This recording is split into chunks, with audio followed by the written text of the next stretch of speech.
बंदी छोड़ सतगुरु रामपाल जी परमेश्वर जी की जय हो। परमपिता परमात्मा सारी सृष्टि के रचनहार कुल मालिक असंख्य ब्रह्मांडों के स्वामी जगत गुरु तीनों लोकों में प्रवेश करके सबका धारण पोषण करने वाले राजाधिराज आत्माधार नाथों के नाथ देवों के देव महादेव सर्वेश्वर महेश्वर मृत्युंजय अजरो अमर आदि अनादि सनातनी प्रभु जगत पिता जगदीश्वर श्री श्री 1008 की उपाधि के वास्तविक अधिकारी अकाल मूरत सौद स्वरूपी राम वासुदेव सर्वगतम्बरम परम पूज्य प्रथम पूज्य परम संत परम पुरुष परम धनी परम दयालु सत्य कबीर हक्का कबीर अल्लाहु कबीर अल्लाहु अकबर बाखबर अल्लाह ताला जगत के तारणहार जगत के मुक्तिदाता जगत के जगन्नाथ हारे के सहारे हिंदुओं के राम मुसलमानों के अल्लाह सिखों के वाहिगुरु ईसाइयों के मसीह दया के सागर दयानिधि करुणा के सागर करुणानिधि स्वयंभू परिभू संकट मोचन कष्ट हरण मंगल करण दुख भंजन अविगत कबीर निर्विकार निर्विषम परमात्मा अलय अलेख सतगुरु आदि अनादि सतगुरु असली मर्यादा पुरुषोत्तम असली राम असली कृष्ण असली घनश्याम असली मुरारी राजाओं के राजा महाराजाओं के महाराजा शहंशाहों के शहंशाह सम्राटों के सम्राट भगवानों के भगवान अल्लाहों के अल्लाह प्रभुओं के प्रभु मसीहाओं के मसीह सच्चे वाहिगुरु बाबाओं के बाबा पीरों के पीर सेठों के सेठ जगत सेठ सावड़सा सेठ सर्वगुण संपन्न अनंत कोटि कलाओं के स्वामी अनंत कोटि ब्रह्मांडों के नायक योगियों में महायोगी ध्यानियों में महाध्यानी सिद्धों में परम सिद्ध ज्ञानियों में तत्वज्ञानी ब्रह्म ज्ञानी महाज्ञानी परम ज्ञानी सर्वश्रेष्ठ ज्ञानी विज्ञानी युवा कबीर समर्थ कबीर असमवात अमित ओजा सच्चे रहनुमा करीम अल्लाह सुभान अल्लाह दुनिया के अंतिम पैगंबर 8 सितंबर 1951 से गांव धनाना जिला सोनीपत हरियाणा भारतवर्ष की पावन भूमि पे प्रकट रियल कल की भगवान श्री नारायण साकार हरि श्री बाबा साहेब नूर अनंत परमात्मा सच्चे दरवेश सच्चे बाखबर संत श्रोमणी सतगुरु रामपाल जी परमेश्वर जी के चरण कमल में आप और हम सभी भाई बहनों का अनंत कोटि दंडवत प्रणाम। सत्साई भाई और बहनों, बहुत बड़ी दया बहुत बड़ी मेहर पूज्य गुरुदेव भगवान की परमेश्वर रामपाल जी की जिनके शुभ आशीर्वाद से विशेष आशीर्वाद से उन्हीं के कर कमलों द्वारा लिखित उनके अमर सत्संगों का संग्रह पवित्र पुस्तक ज्ञान गंगा के ऊपर वीडियो बनाने की श्रृंखला शुरू हुई है। इस श्रृंखला में आज हमारा ये 19वें नंबर का वीडियो है और प्रत्येक वीडियो में पूज्य गुरुदेव भगवान के आशीर्वाद से हमें भक्ति और भगवान को लेकर अध्यात्म को लेकर शास्त्र अनुकूल साधना को लेकर बहुत कुछ जानने समझने और सीखने को मिल रहा है। भाई और बहनों, ये पवित्र आध्यात्मिक पुस्तक ज्ञान गंगा जो सर्व धर्मों के सर्व पवित्र धर्मशास्त्रों के ज्ञान से प्रमाणित है। इस पवित्र पुस्तक ज्ञान गंगा में हिंदुओं के चारों वेद गीता जी 18 पुराण मुसलमान भाइयों की 4 कतेब तौरात जबूर इंजिल कुरान शरीफ कुरान मस्जिद सिख भाइयों का वाहिगुरु और ईसाइयों की बाइबल से प्रमाणित ज्ञान है। इस पवित्र पुस्तक के अमृत ज्ञान में सुई की नोक रखने जितनी भी कमी किसी भी धर्म का कोई भी धर्मगुरु निकालने में सक्षम नहीं है। अपनी अज्ञानता के चलते चाहे पूरी पुस्तक को ही क्यों ना रिजेक्ट कर दें, ये बात अलग है। तो भाई और बहनों, यदि इस कलयुग की बिचली पीढ़ी में मोक्ष के प्राइम टाइम में यदि आत्मा का कल्याण संभव है तो सिर्फ और सिर्फ पवित्र पुस्तक ज्ञान गंगा को पढ़कर ज्ञान को समझकर और इस पवित्र पुस्तक के लेखक परम संत पूर्ण ब्रह्म परमेश्वर सतगुरु रामपाल जी से उपदेश प्राप्त करके और आजीवन मर्यादा में रहकर करने से ही संभव है। तो भाई और बहनों, सबसे पहले हमने सृष्टि रचना को जानना और समझना बहुत ज़रूरी होता है, क्योंकि जिस प्रकार हम कोई मकान खड़ा करने की सोचते हैं उससे पहले हम नींव भरते हैं और नींव बहुत ही मजबूत भरते हैं। फाउंडेशन जितना मजबूत होगा मकान उतना ही दृढ़ता से सुरक्षित बनेगा। इसी प्रकार ये जो सृष्टि रचना है, ये अध्यात्म की मूल है, भक्ति मार्ग का फाउंडेशन है। यदि आपको सृष्टि रचना का ज्ञान नहीं है या आधा अधूरा ज्ञान है, या आपको सृष्टि रचना का ज्ञान सुनकर भी उस पर विश्वास नहीं होता है, तो आप भले पूर्ण संत से उपदेश लेकर भक्ति शुरू कर दीजिए, आप जी भक्ति को सफल नहीं कर पाएंगे। और जब आप सृष्टि रचना को सुनेंगे, पढ़ेंगे और फिर सर्व धर्मों के पवित्र धर्मशास्त्रों से उसको प्रमाणित होता हुआ देखेंगे, तो फिर आपके मन में किसी भी प्रकार की शंका की गुंजाइश नहीं रह जाएगी। तो भाई और बहनों, यदि आवश्यकता है तो सिर्फ सतगुरु रामपाल जी के प्रवचन सुनने की या उनके द्वारा लिखित पवित्र पुस्तकों को पढ़कर समझने की। उसके बाद मोक्ष का रास्ता, जो आज से पहले पहाड़ से भी ज़्यादा भारी था, अब आपके लिए पहली कक्षा का कायदा बन जाएगा। यदि कुछ प्राप्त करना सबसे ज़्यादा आसान है तो केवल मोक्ष है। कब? जब हमें ज्ञान समझ में आ जाएगा और हमें विश्वास हो जाएगा कि सतगुरु रामपाल जी हमें जो सूक्ष्म ज्ञान दे रहे हैं, जो तत्व ज्ञान दे रहे हैं, जो सृष्टि रचना उन्होंने बताई है और सर्व धर्मों के पवित्र धर्मशास्त्रों से प्रमाणित करके दिखाई है, उसके बाद भाई और बहनों, मोक्ष में किसी प्रकार की कोई संशय नहीं है। और ये मनुष्य जन्म हम केवल मोक्ष प्राप्ति के लिए ही मिलता है। बाकी 184 योनियाँ हैं, आप जी देख सकते हैं।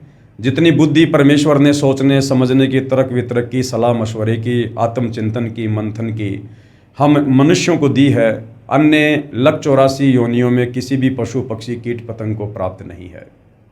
क्योंकि 84 लाख योनियाँ भोगने के बाद परमेश्वर हमें एक मनुष्य जन्म उपलब्ध करवाते हैं, और इस मनुष्य जन्म का मुख्य मकसद होता है पूर्ण संत की तलाश करके, उनसे उपदेश प्राप्त करके, उनकी भक्ति करके, और इस काल के 21 ब्रह्मांड से बाहर निकलकर सतलोक जाने के लिए हमें ये अनमोल मनुष्य चोला मिलता है। और यदि हमने इस मनुष्य जन्म को प्राप्त करके, जो बहुत ही अनमोल है, बहुत कीमती है, यदि हमने मोक्ष प्राप्त नहीं किया, जन्म मरण के चक्कर से बाहर नहीं निकले, 184 योनियों की पीड़ाओं से बाहर नहीं निकले, तो भाई और बहनों, फिर इस प्रकार की पीड़ाई हमें अनंत युगों के लिए फिर से यही काल के 21 ब्रह्मांडों में भोगनी पड़ेगी। तो मनुष्य जन्म प्राप्त करके भी यदि किसी ने अपनी आत्मा का कल्याण नहीं करवाया, तो संत भाषा में कहते हैं कि धिक्कार है उसकी माता को जिससे उसका जन्म हुआ। तो भाई और बहनों, आप सतगुरु रामपाल जी के ज्ञान को YouTube पर सत्संग सुनकर, या फिर पवित्र पुस्तक ज्ञान गंगा को गूगल से डाउनलोड करके PDF के रूप में पढ़िएगा, या सतगुरु रामपाल जी के सत्संग और पुस्तकें पढ़ने के लिए आप उनकी वेबसाइट www.jagatgururampalji.org पर भी सर्च कर सकते हैं। तो भाई और बहनों, इस पवित्र पुस्तक पर 18 वीडियो बन चुके हैं। आज हमारा ये 19वें नंबर का वीडियो है। हमने सृष्टि रचना के विषय में जाना, समझा। उसके बाद सर्व धर्मों के पवित्र धर्मशास्त्र उस सृष्टि रचना को प्रमाणित कर रहे हैं। इसको देखकर सुनकर हमारे को दृढ़ विश्वास हुआ, और उसके बाद जिन जिन महापुरुषों को कबीर परमात्मा स्वयं सतलोक से चलकर पृथ्वी पर प्रकट होकर तत्वदर्शी संत या जिंदा बाबा के रूप में मिले, उनको अपना ज्ञान समझाया, सृष्टि रचना से परिचित करवाया, उनकी आत्मा को शरीर से निकालकर सतलोक लेकर गए, सर्व ब्रह्मांडों से परिचित करवाया, उनका ज्ञान योग खोला, और उन महापुरुषों ने फिर नीचे पृथ्वी पर आकर अपने ग्रंथ लिखे और परमेश्वर की महिमा का बखान किया। इससे भी हमारे को दृढ़ विश्वास हुआ। और उसके बाद हमने पढ़ा कि किस प्रकार वो कबीर परमात्मा सतलोक से चलकर आप और हम आत्माओं के आत्म कल्याण के लिए, काल के बंधन से छुड़वाने के लिए चारों युगों में आते हैं। सतयुग में परमात्मा सतसुकृत ऋषि के नाम से प्रकट हुए, त्रेता में मुनिंदर ऋषि के नाम से, द्वापर में करुणामय ऋषि के नाम से, और कलयुग के प्रथम चरण में कबीर नाम से प्रकट होकर आप और हमें यही ज्ञान समझाया करते थे जो आज सतगुरु रामपाल जी हमें समझा रहे हैं। तो भाई और बहनों, इससे हमारा विश्वास बढ़ेगा और भक्ति में हमारी रुचि बनेगी। तो भाई और बहनों, जब ऐसे परम संत इस धरती पर आते हैं, प्रकट होते हैं, हम आत्माओं के उपकार के लिए, हमारे उद्धार के लिए, और यदि फिर उन संतों के साथ बेअदबी की जाती है या उनके साथ ईर्ष्या रखी जाती है, घृणा की जाती है, तो फिर वो आत्माएं किस कदर परमात्मा के दरबार में दंड का भागी बनती है। आज हम इस विषय को लेकर, जो इस पवित्र पुस्तक में लिखा हुआ है, जो टॉपिक है संत सताने की सज़ा, आज हम इसके ऊपर विचार करेंगे और समझेंगे, और हम किसी भी संत का अनादर करने से बचेंगे ताकि हमारे पाप कर्म बढ़ने से बचें और हम परमात्मा के दंड के भागी बनने से भी बचें। तो पवित्र पुस्तक ज्ञान गंगा पेज नंबर 131 है। आज का टॉपिक है संत सताने की सज़ा। जो संत दुनिया के उपकार के लिए, उद्धार के लिए जगत के तारणहार बनकर यहाँ पर प्रकट होते हैं, और यदि उन संतों के साथ में बेअदबी की जाती है, उनको ना पहचान कर या फिर काल प्रेरणा से लोगों के या अज्ञानी धर्मगुरुओं के बहकावे में आकर फिर उन आत्माओं को किस कदर सज़ा भोगनी पड़ती है, तो आप और हमें सचेत करने के लिए परमेश्वर जी ने अपनी पवित्र पुस्तक ज्ञान गंगा में ये सब कुछ लिखा है। आदरणीय गरीबदास साहिब जी का जन्म पावन गांव छुडानी, जिला झज्जर में श्री बलराम जी धनखड़ के घर हुआ। हालांकि भाइयों और बहनों, आदरणीय गरीबदास जी कोई सामान्य व्यक्ति नहीं थे, किसी माँ के गर्भ से जन्म लेकर आए हुए कोई साधारण व्यक्ति नहीं थे। वे स्वयं कबीर परमेश्वर थे, कबीर भगवान थे, सारी सृष्टि के मालिक थे। आप और हम आत्माओं को जो इस काल के जाल में फंसी हुई हैं, इन्हें समझाने के लिए समय समय पर तरह तरह की भूमिका करते हुए धरती पर प्रकट होते रहते हैं। तो भाइयों और बहनों, आदरणीय गरीबदास जी स्वयं कबीर भगवान थे, कबीर परमात्मा थे, और उन्होंने एक लीला की, एक साधारण से परिवार में आने की, एक मुंह बोले माता पिता को बनाकर लीला करने की, ताकि आगे चलकर वे हमें अध्यात्म के विषय में कुछ बता सकें और हमारी आत्मा का उद्धार कर सकें। जिस प्रकार आपने सुना होगा कबीर परमेश्वर जी की कथाओं में, परमेश्वर रामपाल जी के प्रवचनों में, कि 650 साल पहले कबीर परमेश्वर जी के नाम पर बादशाह सिकंदर लोदी के धार्मिक गुरु शेख तकी ने पूरे भारतवर्ष में चिट्ठियां डलवा दी थी कि कबीर नीरू पुत्र काशी वाला भंडारा करेगा और सबको एक एक दोहर, एक एक मोहर देगा। 18 लाख व्यक्ति, साधु संत महात्मा बनारस में इकट्ठे हो गए, और उस समय कबीर परमेश्वर जी ने एक लीला की, अपना ही एक दूसरा रूप बनाया केशव बंजारे का, और उस भंडारे में आकर बैठ गए और सारी व्यवस्था 18 लाख लोगों के लिए पल भर में कर दी। भंडारा शुरू हो गया। उसके बाद लोग पूछने लगे कि ये भंडारा किसने शुरू किया है, तो बताया कि कबीर जी के पगड़ी बदल एक मित्र हैं, उनके लंगोटिया मित्र हैं, उन्होंने ये भंडारा शुरू किया है।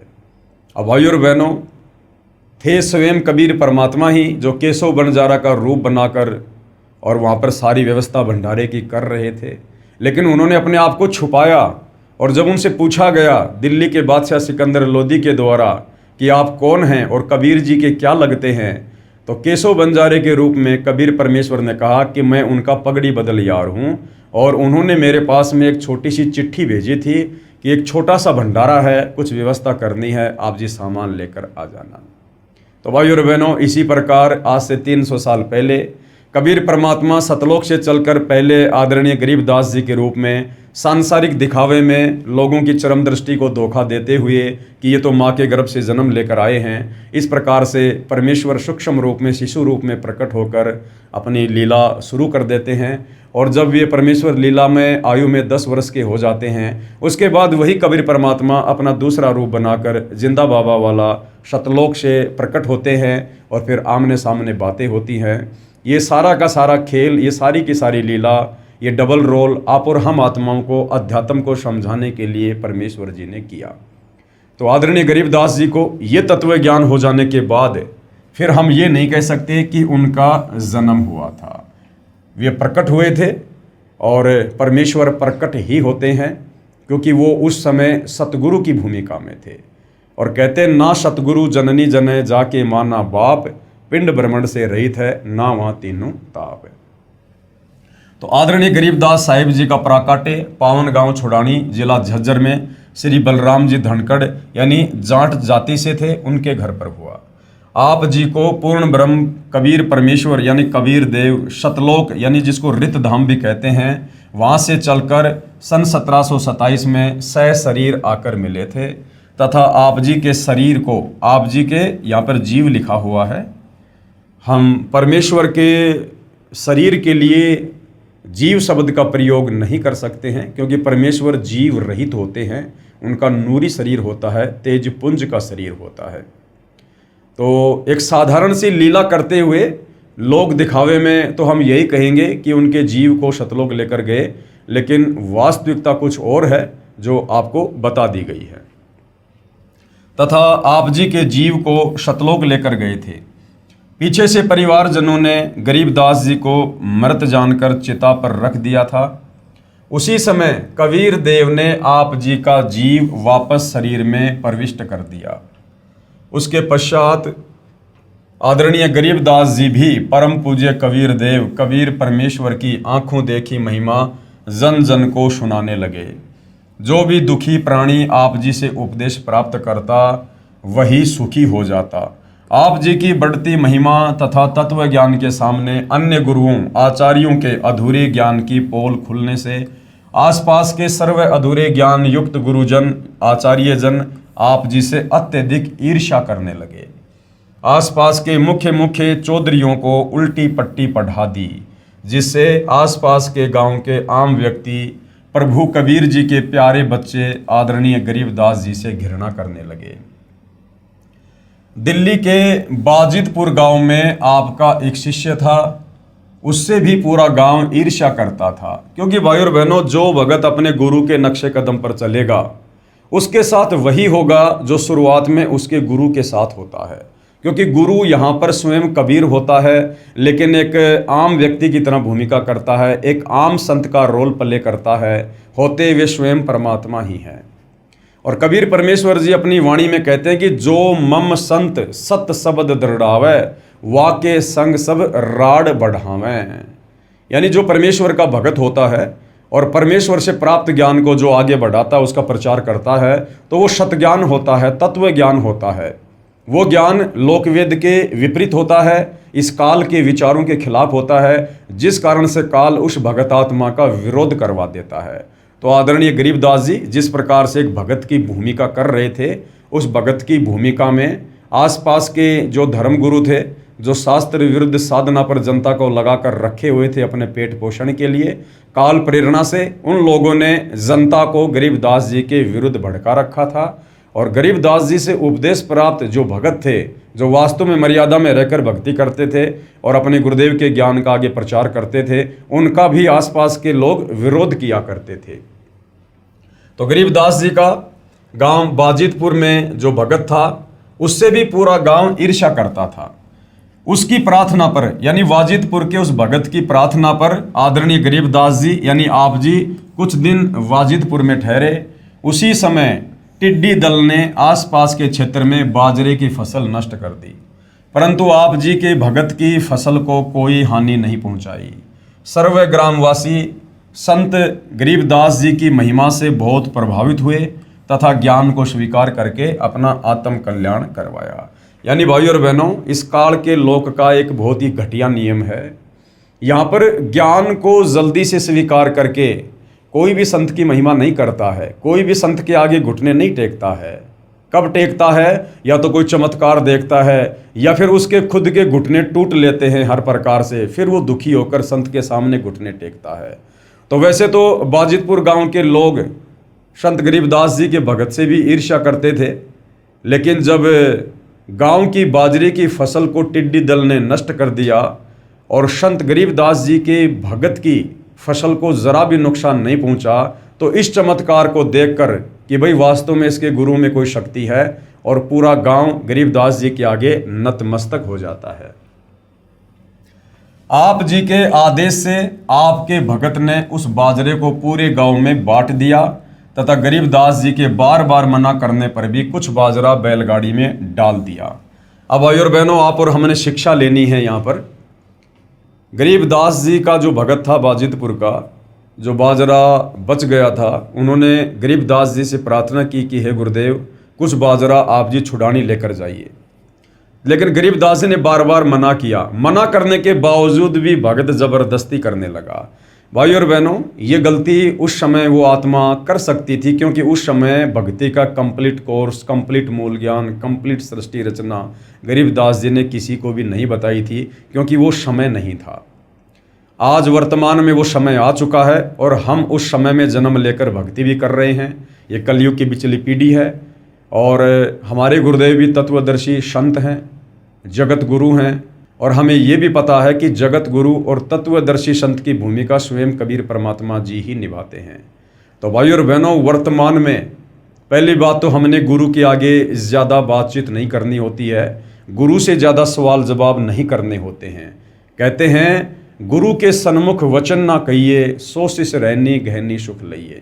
गुरु से हमने फालतू में वाद विवाद नहीं करना चाहिए, और यदि हमने कोई बात करने की आवश्यकता भी पड़ गई तो बहुत ही कम शब्दों में और नीची गर्दन करके, और फिर यदि संत मना कर दे या जो भी आदेश दे दे, हमने दोबारा फिर उनके आदेश से ऊपर होकर प्रार्थना नहीं करनी चाहिए।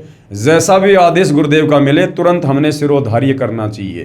कहते हैं कुत्ता हूँ गुरुदेव का और पवन दास का नाम, गले प्रेम की जेवड़ी, जहाँ खैचो तहाँ जाऊँ मैं, तो करो तो बावड़ूँ और दूर दूर करो तो जाऊँ, जो राखूँ त्यों ही रहूँ, जो दे वो सो खाऊँ। तो संत एक बार जो कह दे उसमें चाहे हमारे लिए हानि हो चाहे हमारे लिए लाभ हो, हमने उलट कर संत से फिर किसी प्रकार का कोई सवाल जवाब या वाद विवाद नहीं करना चाहिए। लेकिन गरीबदास जी के बार बार मना करने पर भी कुछ बाजरा बैलगाड़ी में डाल दिया तथा कहा कि प्रत्येक पूर्णमासी में आप भंडारा करते हो, कुछ दान आपके दास का भी हो जाएगा। भक्तों की श्रद्धा को रखते हुए आप जी ने स्वीकृति प्रदान कर दी। आदरणीय गरीबदास जी के 4 लड़के तथा 2 कन्याएं संतान रूप में थी तथा लगभग 1300 एकड़ जमीन के स्वामी थे। अब भाई और बहनों, कबीर परमेश्वर ना ही तो शादी करते हैं और ना ही कबीर परमेश्वर बच्चे यानी संतान मैथुन क्रिया से उत्पन्न करते हैं। इस काल के लोक में जो व्यवस्था इस काल बलि ने बना रखी है, इस हिसाब से कबीर परमात्मा यहाँ पर आप और हमारी चरम दृष्टि को धोखा देते हुए इस प्रकार की लीला करते हैं। और जो बच्चे वे उत्पन्न करते हैं वो उनके वचन के होते हैं, उनके शब्द के होते हैं। वो बच्चे परमात्मा मैथुन क्रिया करके यानी पति पत्नी व्यवहार करके पैदा नहीं करते हैं। हालांकि परमेश्वर की लीलाएं बहुत अजब गजब होती हैं। सामने जो स्त्री होती है, जो परमेश्वर की पत्नी की भूमिका में होती है, उसे तनिक भी महसूस नहीं होता है कि ये मेरे पति हैं या फिर वास्तव में परमेश्वर हैं। उस स्त्री को ऐसा ही लगता है जैसे एक आम स्त्री के साथ उसका पति शारीरिक संबंध बनाता है। लेकिन भाई और बहनों, परमेश्वर की गति को हम नहीं जान सकते। कहते हैं नामा और रैदास रसीला, कोई न जाने अवगत की लीला। इस परमेश्वर की गति को कोई नहीं जान सकता है। तो हमने उनके ज्ञान को समझकर ही हमने ये विश्वास करना होता है कि कबीर परमेश्वर जी के जो गुण हैं, जो लक्षण हैं और उनका जो तेज पुंज का शरीर होता है, वो इस प्रकार से पति पत्नी व्यवहार करके बच्चे उत्पन्न करने का नहीं होता है। और ना ही वो परमात्मा इस प्रकार का गंदा कर्म कभी करते हैं। उनके आसपास इस प्रकार की सोच भी नहीं होती है। तो गरीबदास जी के जो 4 लड़के और 2 लड़कियां थी, वो उनके वचन के बच्चे थे, लेकिन सांसारिक दृष्टि में उनको उनके बेटा बेटी ही बोला जाता है। उसी बैलगाड़ी में बैठकर आप गांव छुडानी को चल पड़े। रास्ते में गांव कानोदा के पास बैलगाड़ी पहुंचते ही पहले से सुनियोजित षड्यंत्र स्वार्थी गुरुओं आचार्यों ने संत गरीबदास जी को घेर लिया, सर्व बाजरा लूट लिया तथा उसी गांव के चौधरी छाजूराम छिकारा को सूचना कर दी कि वो हिंदू धर्म का द्रोही पकड़ लिया है। गरीबदास जी ने मना किया था कि भैया बाजरा मत दे, बाजरा मत दे। गरीबदास जी को पता था कि ये व्यर्थ में जाएगा, क्योंकि संत अंतर्यामी होते हैं, जानी जान होते हैं। लेकिन भगत ने फिर भी जिद की और ज़बरदस्ती बैलगाड़ी में बाजरा डाल दिया। वो बाजरा उन षड्यंत्रकारी लोगों ने लूट लिया। वो बाजरा भंडारे में नहीं लग पाया। और क्या किया? स्वार्थी गुरुओं आचार्यों ने संत गरीबदास जी को घेर लिया, सारा बाजरा लूट लिया तथा उसी गांव के चौधरी छाजूराम छिकारा को सूचना कर दी कि वह हिंदू धर्म का द्रोही पकड़ लिया गया है। आज सतगुरु रामपाल जी के साथ भी उनको ना पहचान कर, एक आम व्यक्ति मानकर, आम संत जानकर, उनके साथ भी काल प्रेरणा से ये आचार्य, धर्मगुरु और आम जनता के लोग जिनका थोड़ा बहुत कोई स्वार्थ होता है, वो वही व्यवहार कर रहे हैं जो गरीबदास जी के साथ हो रहा था। आज सतगुरु रामपाल जी शास्त्र अनुकूल शत भक्ति दे रहे हैं, महाउपकारक कार्य कर रहे हैं, दुखियों के जीवन को सुख में तब्दील कर रहे हैं। उसके बावजूद भी उन्हें तरह तरह की संज्ञा दी जाती है, उनके ज्ञान को ना सुनकर, ना समझकर, कि ये हिंदू देवी देवताओं के विरोधी हैं, ये सनातन धर्म के विरोधी हैं, आदि आदि। चौधरी छाजूराम जी के आदेश से चौपाड़ में बांध दिया गया। अब आदरणीय गरीबदास जी को चौधरी जी के आदेश से गांव की चौपाल में बांध दिया गया। अब देखना भाइयों और बहनों, संत को सताने की कितनी बड़ी सजा मिलती है। जैसे वर्तमान में पूर्ण संत की भूमिका सतगुरु रामपाल जी कर रहे हैं, इनके अलावा धरती पर और कोई पूर्ण संत नहीं है। और जिस प्रकार से 2006 में करोथा कांड हुआ, सतगुरु रामपाल जी को सताया गया, 21 महीने उनको जेल हुई, बेवजह उनको यातनाएं दी गई। उसके बाद 2014 में बरवाला कांड हुआ, बेवजह निर्दोष सतगुरु रामपाल जी को लगभग 11.5 वर्ष जेल में रहना पड़ा। तो भाइयों और बहनों, जिन जिन लोगों ने संत को सताने में अपनी अपनी प्रत्यक्ष या अप्रत्यक्ष भूमिका निभाई है, उन लोगों को समय आने पर जिस प्रकार से आगे चलकर गरीबदास जी को सताने वाले सजा भोगेंगे, इस प्रकार से उन लोगों को भी वो सजा भोगनी ही पड़ेगी। चौधरी छाजूराम जी को सरकार की तरफ से कुछ कानूनी अधिकार प्राप्त थे। 6 महीने की सजा और 500 रुपये जुर्माना तथा महादोषी को काठ में बंद करना आदि सम्मिलित थे। काठ में बंद करना मतलब एक विशेष प्रकार की सजा थी जिसमें बहुत ज़्यादा पीड़ा होती थी। तो चौधरी छाजूराम जी को सरकार की तरफ से ये 3 प्रकार की सजा देने का अधिकार था। यानी 6 महीने की सजा, 6 महीने तक वो किसी को भी जेल में डलवा सकते थे। 500 रुपये का जुर्माना लगा सकते थे, उस समय 500 रुपये समझो आज के 5 लाख रुपए। तथा महादोषी को, यानी जिसने कोई बहुत बड़ा दोष कर दिया हो, उस अपराधी व्यक्ति को काठ में बंद करना आदि आदि सम्मिलित थे। उन धर्म के अज्ञानी ठेकेदारों यानी गुरुओं आचार्यों द्वारा पहले से उल्टी पट्टी पढ़े चौधरी छाजूराम छिकारा जी ने उस परम आदरणीय गरीबदास जी महाराज को काठ में बंद कर दिया।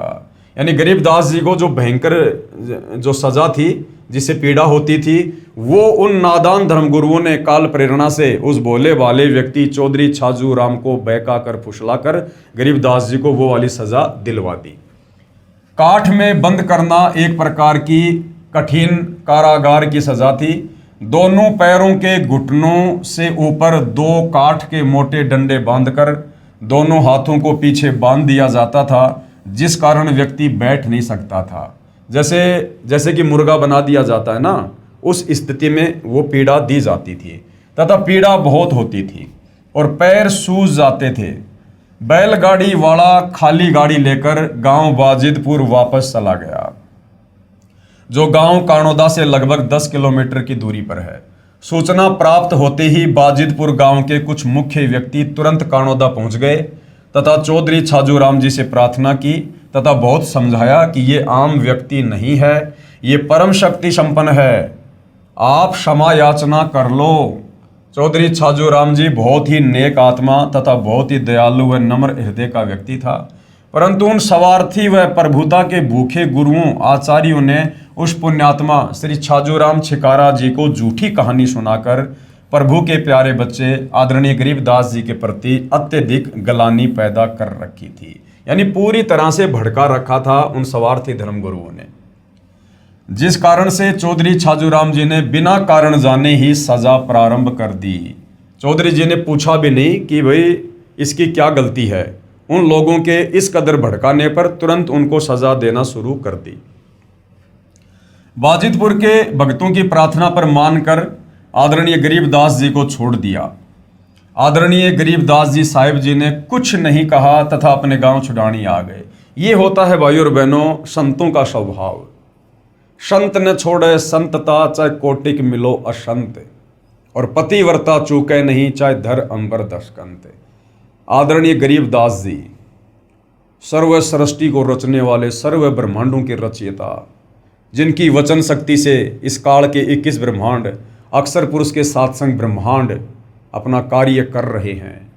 जो परमेश्वर पल भर में, क्षण भर में इस पूरी सृष्टि को नष्ट कर सकता है, पल भर में वैसा ही कर सकता है। वो परमात्मा, और वो काट की सज़ा भोग रहा है और किसी प्रकार की कोई प्रतिक्रिया नहीं दे रहे हैं। और जैसे ही उनको छोड़ा गया, किसी प्रकार की प्रतिक्रिया ना देकर, कोई सफाई ना देकर, कोई गुस्सा ना करके, और तुरंत वहाँ से छुड़ाने के लिए चल पड़ते हैं।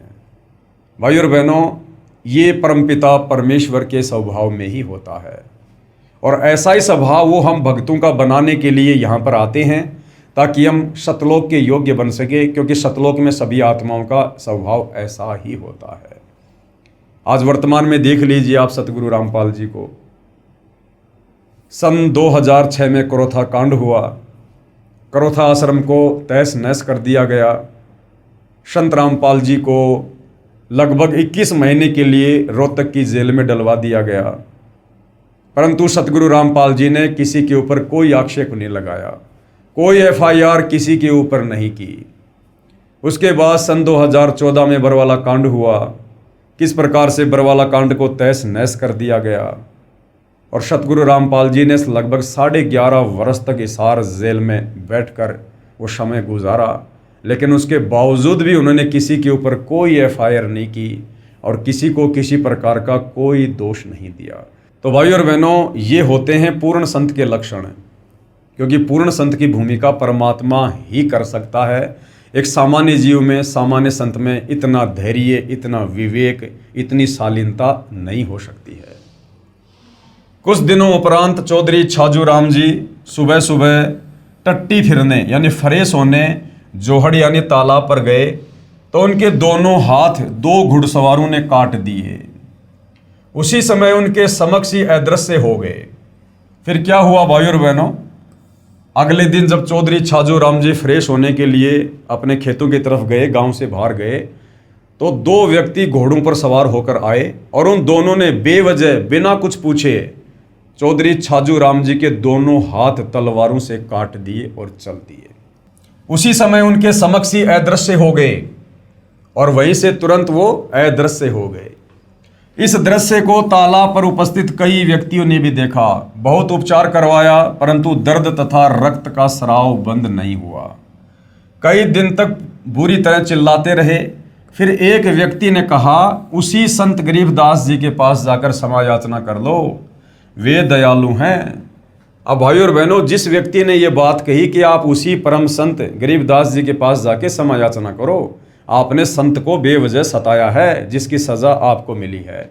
अब छाजू राम जी तक ये संदेशा पहुंचाना भी गरीबदास जी की ही मेहरबानी थी, यानी गरीबदास जी ने ही उस व्यक्ति में प्रेरणा करके और छाजू राम जी को याद दिलाया कि आप उसी संत गरीबदास जी के पास जाकर क्षमा याचना करो, जिनको आपने बेवजह यातना दी थी। ये उनको दी गई बेवजह यातना का ही कष्ट आपको भोगना पड़ा है। एक व्यक्ति ने कहा, उसी संत गरीबदास जी के पास जाकर क्षमा याचना कर लो, वे दयालु हैं। परिवारजन उस चौधरी को घोड़े पर बैठाकर छुड़ानी ले गए।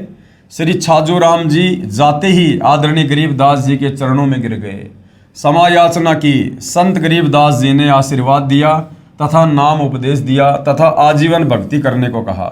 चौधरी छाजू राम जी ने कहा, दाता, मेरे को आपके विषय में अत्यधिक भ्रमित कर रखा था, मुझे नहीं मालूम था कि आप पूर्ण परमात्मा आए हो।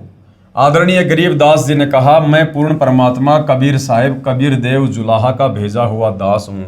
और यही बात भाई और बहनों आज सतगुरु रामपाल जी कहते हैं। जब उनसे मिलकर, उनसे प्रभावित होकर या उनकी भक्ति से लाभ प्राप्त करके जब उन्हें कोई परमेश्वर या परमात्मा की संज्ञा देते हैं कि आप तो स्वयं परमात्मा आए हो, तो सतगुरु रामपाल जी बार बार कहते हैं कि मैं तो आपका सेवक हूँ, मैं तो आपका दास हूँ, मेरे को तो परमात्मा जी ने आप आत्माओं के कल्याण के लिए भेजा है। क्योंकि परम संत या महापुरुष कभी भी अपने आप को सर्वस्व सिद्ध नहीं करते हैं, बल्कि उनके उपकारों से और उनके द्वारा किए गए कार्यों से, अर्थात उनके द्वारा जो शास्त्र अनुकूल सत भक्ति दी जाती है, फिर उससे जन जन को जो आध्यात्मिक लाभ प्राप्त होता है, उससे वे स्वयं ही परमात्मा सिद्ध हो जाते हैं। उन्हीं की शक्ति से आप ठीक हुए हो। मैंने आपको कोई श्राप नहीं दिया था, आपका जो कर्म था आपको मिला है। यदि यहाँ नहीं आते तो आपके परिवार पर और भी पाप कर्म का प्रभाव था, अब वो नहीं रहेगा, क्योंकि आपने उपदेश प्राप्त कर लिया। चौधरी छाजू राम जी ने अपने सर्व परिवार को उपदेश दिलाया। आज भी उसी पुण्यात्मा छाजू राम के वंशज आदरणीय गरीबदास जी की परंपरागत पूजा करते हैं। लगभग सैकड़ों परिवार हैं जिन्हें छाजूवाड़ा कहते हैं, क्योंकि तुमने उस दरगाह का महल नहीं देखा। कौन सी दरगाह का? परमेश्वर के दरबार का, जहां बैठकर परमात्मा सबका न्याय करते हैं। और धर्म राय के तिल तिल का लेखा। राम कहे मेरे साध को, यानी भगत को, राम यानी परमात्मा, परमात्मा कहे मेरे भगत को, दुख ना दीजो कोय, भगत दुखाए मैं दुखी, मेरा आपा भी दुखी होए। हिरण्यकशिपु उदर विदारिया, यानी हिरणाकुश का परमात्मा ने नरसिंह रूप धारण करके पेट फाड़ा था। हिरणाकुश उदर विदारिया, और मैं ही मार्या कंस, जो मेरे भगत को सतावे उसका खोदूं वंश।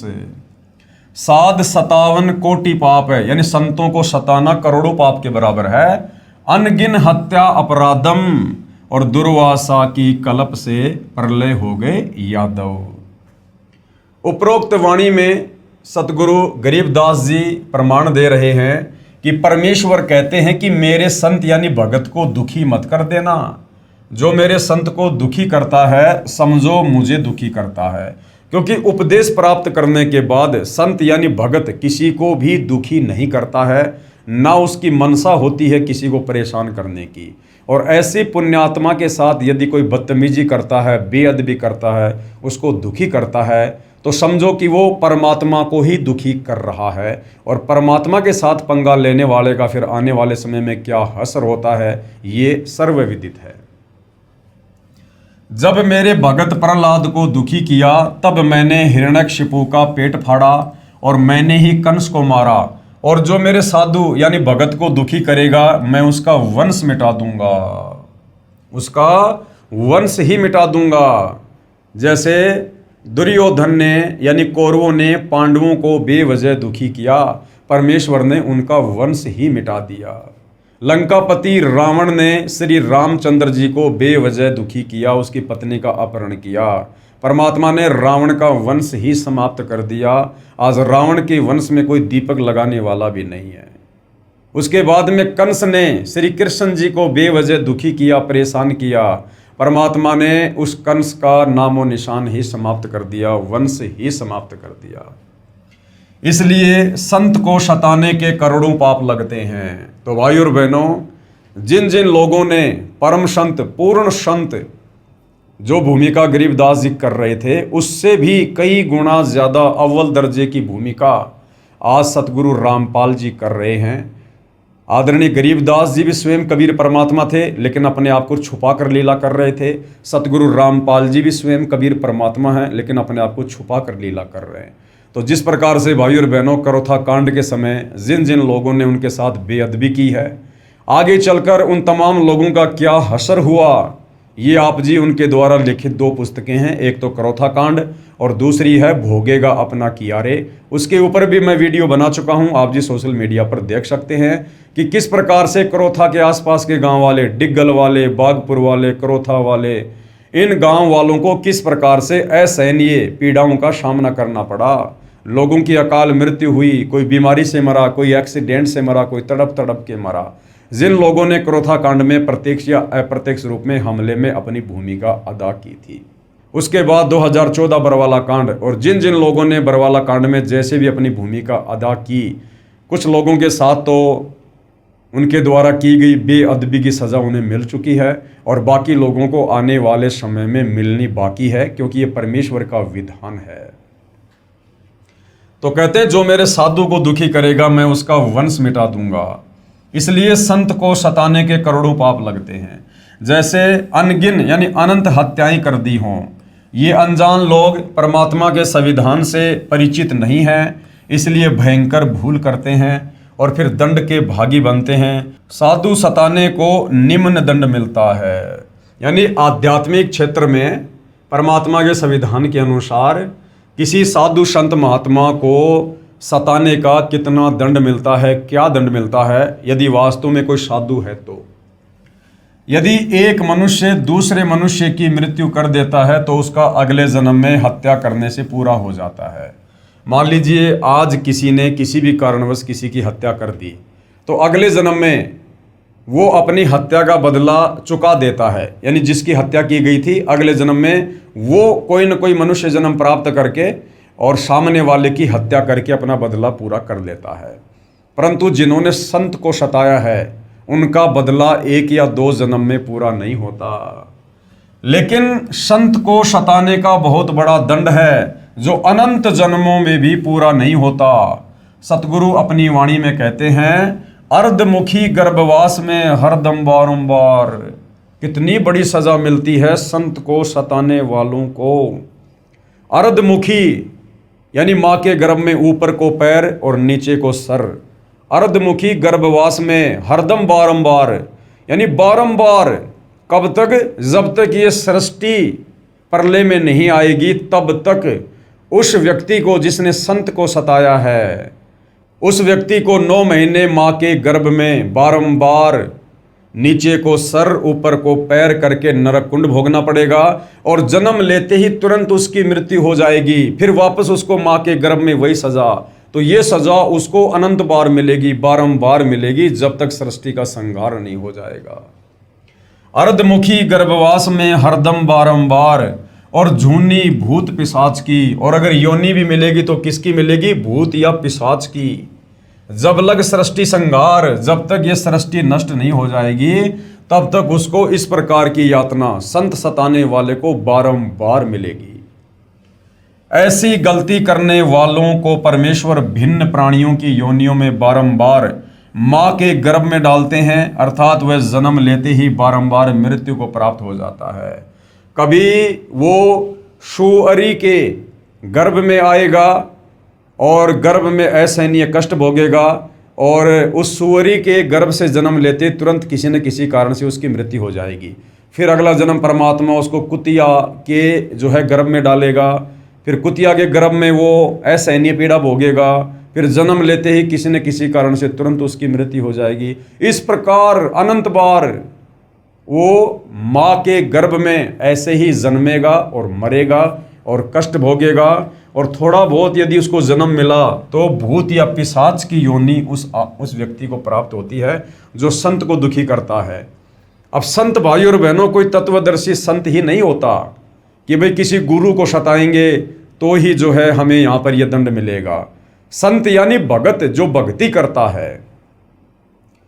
अरे तत्वदर्शी संत तो स्वयं परमात्मा होते हैं, लेकिन इस प्रकार की भूमिका करके वो हमें सावधान करते हैं कि जो मेरे से उपदेश प्राप्त करके जो भक्ति करता है और जो किसी को दुखी नहीं करता, और उसके बावजूद भी यदि उसको कोई दुखी करेगा, वो चाहे भगत हो चाहे जगत हो, फिर उसको इस प्रकार की यातनाएं भोगनी पड़ेंगी, वो चाहे भगत ही क्यों ना हो।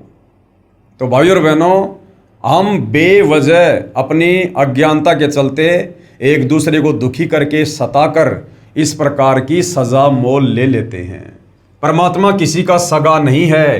परमेश्वर का विधान चाहे जगत हो चाहे भगत हो, सबके ऊपर समान रूप से लागू होता है।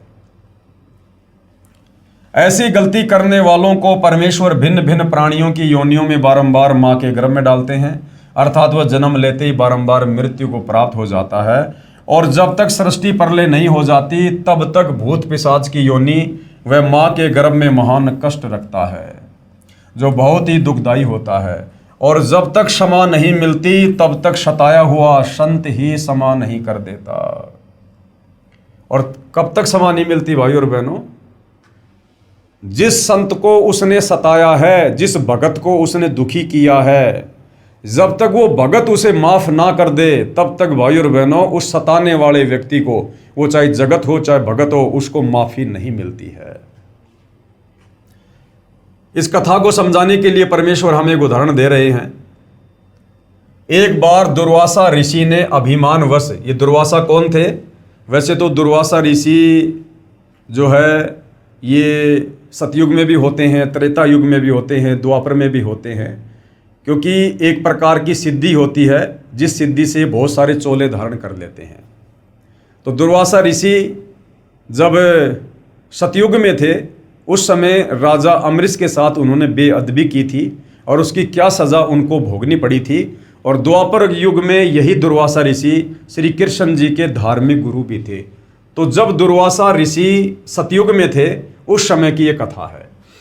एक बार दुर्वासा ऋषि ने अभिमानवश अम्बरीश ऋषि को मारने के लिए अपनी शक्ति से एक सुदर्शन चक्र छोड़ दिया। सुदर्शन चक्र अम्बरीश ऋषि के चरण छूकर वापस दुर्वासा ऋषि को मारने के लिए दुर्वासा की तरफ ही चल पड़ा। दुर्वासा ऋषि ने सोच लिया कि तूने बहुत बड़ी गलती कर दी है, लेकिन अधिक समय न रहता देख दुर्वासा सुदर्शन चक्र के आगे आगे भाग लिया। भागता भागता श्री ब्रह्मा जी के पास गया और बोला कि हे भगवान, कृपया आप मुझे इस सुदर्शन चक्र से बचाओ। इस पर ब्रह्मा जी बोले कि ऋषि जी, ये मेरे वश की बात नहीं है। अपने सिर पर से बला को टालते हुए कहा कि आप भगवान शंकर के पास जाओ, वे ही आपको बचा सकते हैं। ये सुनते ही दुर्वासा ऋषि भगवान शंकर के पास गया और बोला कि हे भगवान, कृपया करके आप मुझे इस सुदर्शन चक्र से बचाओ। इस पर भगवान शिव ने भी ब्रह्मा जी की तरह टालते हुए कहा कि आप श्री विष्णु भगवान के पास जाओ, वही आपको बचा सकते हैं, क्योंकि सुदर्शन चक्र ने उग्र रूप धारण कर रखा था। और वो सुदर्शन चक्र कोई इस त्रिलोकीय विष्णु का नहीं था, स्वयं कबीर भगवान उस समय जो है उस सुदर्शन चक्र के रूप में समझ लो। यानी कबीर परमात्मा जी के तेज से ही उस सुदर्शन चक्र ने इतना उग्र रूप धारण किया, जिससे ब्रह्मा जी और शंकर जी भी उस आपत्ति को टालने में जो है समर्थ दिखाई नहीं दिए। ये सुनते ही भगवान विष्णु जी के पास जाकर दुर्वासा ऋषि ने कहा कि हे भगवान, आप ही मेरे को इस सुदर्शन चक्र से बचा सकते हो। अब उधर भाई और बहनों क्या हुआ, कबीर परमात्मा जी ने उधर से विष्णु जी का रूप धारण किया और अलग से विष्णु लोक की रचना की और सर्व देवी देवताओं को अपने पास बैठाकर वहां पर लीला करने लगे। क्योंकि परमात्मा ने अपने भगत की महिमा को संसार में बनाना होता है और ये दिखाना होता है, उदाहरण कोड करना होता है कि सच्ची भक्ति करने वाला भगत यदि उसको कोई सताएगा, दुखी करेगा, तो किस कदर सामने वाले को सजा भोगनी पड़ती है। और साथ में ये भी दिखाया कि आप चाहे कितने बड़े ऋषि हो, चाहे महात्मा हो, यदि आपने भक्ति मर्यादा को तोड़ा और किसी के साथ बेअदबी की तो आपको भी नहीं बख्शा जाएगा। क्योंकि दुर्वासा बहुत बड़ा संत था, योगी था, तपस्वी था, तीनों लोकों में उसका डंका बजता था। ब्रह्मा विष्णु महेश भी उनके नाम से कांपते थे कि कहीं कोई शराप ना दे दे। और राजा अम्बरीश जो राजा था, लेकिन वो शत भक्ति भगवान विष्णु की करता था, जिस कारण से उस शत भक्ति के प्रभाव से और दुर्वासा ऋषि को भी अपनी जान बचाना भारी पड़ गया। ये सुनते ही भगवान विष्णु जी के पास जाकर दुर्वासा ऋषि ने कहा कि हे भगवान, आप ही मेरे को इस सुदर्शन चक्र से बचा सकते हो। देखो, श्री ब्रह्मा जी ने कहा कि भैया मैं नहीं बचा सकता, श्री शंकर जी ने कहा मैं नहीं बचा सकता, तो विष्णु जी फिर क्या हैं? ये तीनों भाई तो हैं, ब्रह्मा विष्णु महेश, और तीनों के पास में बराबर पावर है। तो जब ब्रह्मा जी नहीं बचा पाए सुदर्शन चक्र से, शंकर जी नहीं बचा पाए, तो अगर वो विष्णु उस समय वहां होते तो विष्णु जी कैसे बचा सकते थे? तो उस समय वहां पर विष्णु का रूप धारण करके ये लीलाधर कबीर भगवान सर्व देवी देवताओं को इकट्ठा करके स्वयं ही वहां पर शेषनाग की सैया पर लेट गए। क्योंकि परमात्मा ने बाकी के देवी देवताओं को भी ये दिखाना था, क्योंकि दुर्वासा ऋषि के आगे बाकी के देवी देवता भी डरा करते थे, भयभीत थे। तो परमात्मा ने उन देवी देवताओं का भय भी समाप्त करना था। और दुर्वासा ने कहा कि आप ही मेरे को इस सुदर्शन चक्र से बचा सकते हो, वरना ये मेरे को काट कर मार डालेगा। इस पर भगवान विष्णु जी ने कहा कि हे ऋषि जी, यानी भगवान विष्णु रूप में कबीर परमात्मा ने कहा कि हे ऋषि जी, ये सुदर्शन चक्र आपको क्यों मारना चाहता है? क्योंकि परमात्मा वहां पर बैठे साथ उन 33 करोड़ देवी देवताओं को भी हकीकत से परिचित करवाना चाहते थे। ऋषि ने उपरोक्त सारी कहानी बताई कि ऐसे ऐसे मैं अम्बरीश जी के पास गया था, अम्बरीश अपनी साधना कर रहा था, मैंने उसको ज़बरदस्ती ऐसी ऐसी साधना के लिए कहा तो उसने मना कर दिया बड़े प्यार प्रेम से, लेकिन मैंने गुस्से में आकर और उसको मारने के लिए सुदर्शन चक्र छोड़ दिया और उल्टा ये सुदर्शन चक्र मुझे ही मारने के लिए दौड़ पड़ा। ऋषि ने उपरोक्त सारी कहानी बताई। तब विष्णु जी ने कहा कि हे दुर्वासा, यदि आप उसी अम्बरीश ऋषि के चरण पकड़कर माफी मांगोगे तो ये सुदर्शन आपकी जान बख्श सकता है। कि भैया उसी भगत के पास वापस जा जिसको तूने दुखी किया, परेशान किया, जिसके साथ तूने बेअदबी की, अगर वो माफ़ करेगा तो तेरा ये कष्ट कटेगा, नहीं तो नहीं कटेगा। परमात्मा काट सकते थे, समर्थ थे, लेकिन मालिक ने उदाहरण पेश करना था ये कि जिसको सताओगे, जब तक वो तुम्हें आत्मा से माफ़ नहीं करेगा, तुम्हारा वो दंड कभी भी जो है वो कम नहीं होगा। अन्यथा मैं तो क्या, कोई भी देव आपको नहीं बचा सकता, इसका दूसरा कोई विकल्प ही नहीं है। मरता क्या नहीं करता।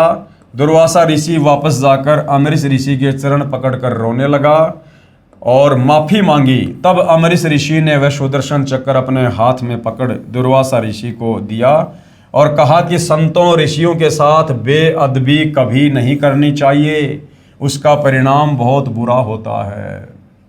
श्री कृष्ण गुरु कशनी हुई और बचेगा कौन। श्री कृष्ण जी के आध्यात्मिक गुरु थे दुर्वासा जी। अब सोचिए, 3 लोक के भगवान विष्णु जी जो कृष्ण रूप में थे और जिन्होंने दुर्वासा को गुरु बनाया, तो दुर्वासा कितना शक्तिशाली होगा। और कहते हैं संतों के साथ बेअदबी करने पर जब परमात्मा ने दुर्वासा जैसों को भी नहीं बख्शा, तो आम व्यक्ति यदि साधु संतों को दुखी करेगा, परेशान करेगा, तो उनके साथ में क्या बीतेगी। जब श्री कृष्ण जी के गुरुजी दुर्वासा जैसे ऋषियों की ये हालत है, तो आम आदमी कैसे बच सकता है। तो भाई करोथा कांड से लेकर और बरवाला कांड में जिन जिन लोगों ने परम संत सतगुरु रामपाल जी के साथ में बेअदबी की है, उन तमाम भाई बहनों से दास प्रार्थना करेगा कि भाई अतिशीघ्र अपने उन महापापों की, गुनाहों की क्षमा याचना कर लीजिएगा। परम संत बड़े दयालु होते हैं और सतगुरु रामपाल जी तो महादयालु हैं। हो सकता है परमेश्वर आप जी को माफ़ कर दें और आप उनसे उपदेश लेकर अपनी आत्मा के कल्याण के लिए भक्ति शुरू करें।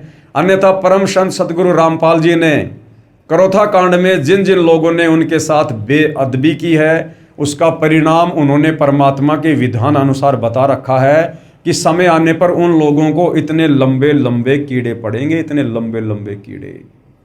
तो भाई और बहनों, अभी समय है, परमात्मा धरती पर है और संत के धरती पर रहते सहते यदि उनको प्रसन्न किया जाए, उनसे माफ़ी मांगी जाए, तो हो सकता है आप उस दंड की सजा से बच सकते हो। अन्यथा साध वचन पलटे नहीं, चाहे पलट जाएं ब्रह्मांड। उसके बाद भाई और बहनों, ये पवित्र पुस्तक ज्ञान गंगा पेज नंबर 135। अभी तक हमने अध्यात्म के विषय में जो भी कुछ जाना है इस पवित्र पुस्तक से, सृष्टि रचना से लेकर भक्ति और भगवान की परिभाषा, उसके बाद सर्व धर्मशास्त्रों ने इस भक्ति को प्रमाणित किया है, सृष्टि रचना को समर्थन दिया है। जिन जिन संत महापुरुषों को कबीर परमात्मा सतलोक से चलकर आकर मिले, उन्होंने भी उनकी महिमा गाई है। और भी बहुत प्रकार से हमने इस आध्यात्मिक ज्ञान को समझा है और हमें विश्वास हुआ है। अब उसके बाद में कुछ ऐसे साधु संत यानी ऐसे भगत जो पहले नाम उपदेश प्राप्त करने से पूर्व बहुत ज़्यादा दुखी थे, परेशान थे, हर प्रकार से भटक चुके थे, दुखी हो चुके थे, बहुत सारे साधु संतों की शरण ग्रहण कर चुके थे, परंतु उनके जो 3 ताप के कष्ट थे, जो उनके भाग्य में लिखे हुए कर्म दंड थे, वो मिटने का नाम नहीं ले रहे थे, जिस कारण से उनका जीवन नरक बना हुआ था। और जैसे उनको परम संत सतगुरु रामपाल जी के विषय में पता चला, उन्होंने उनसे उपदेश प्राप्त किया और उनकी भक्ति शुरू की और किस प्रकार से फिर आगे चलकर परमेश्वर ने उनके कर्म दंड के कांटे निकालने शुरू किए और उनका जीवन सुखी हुआ।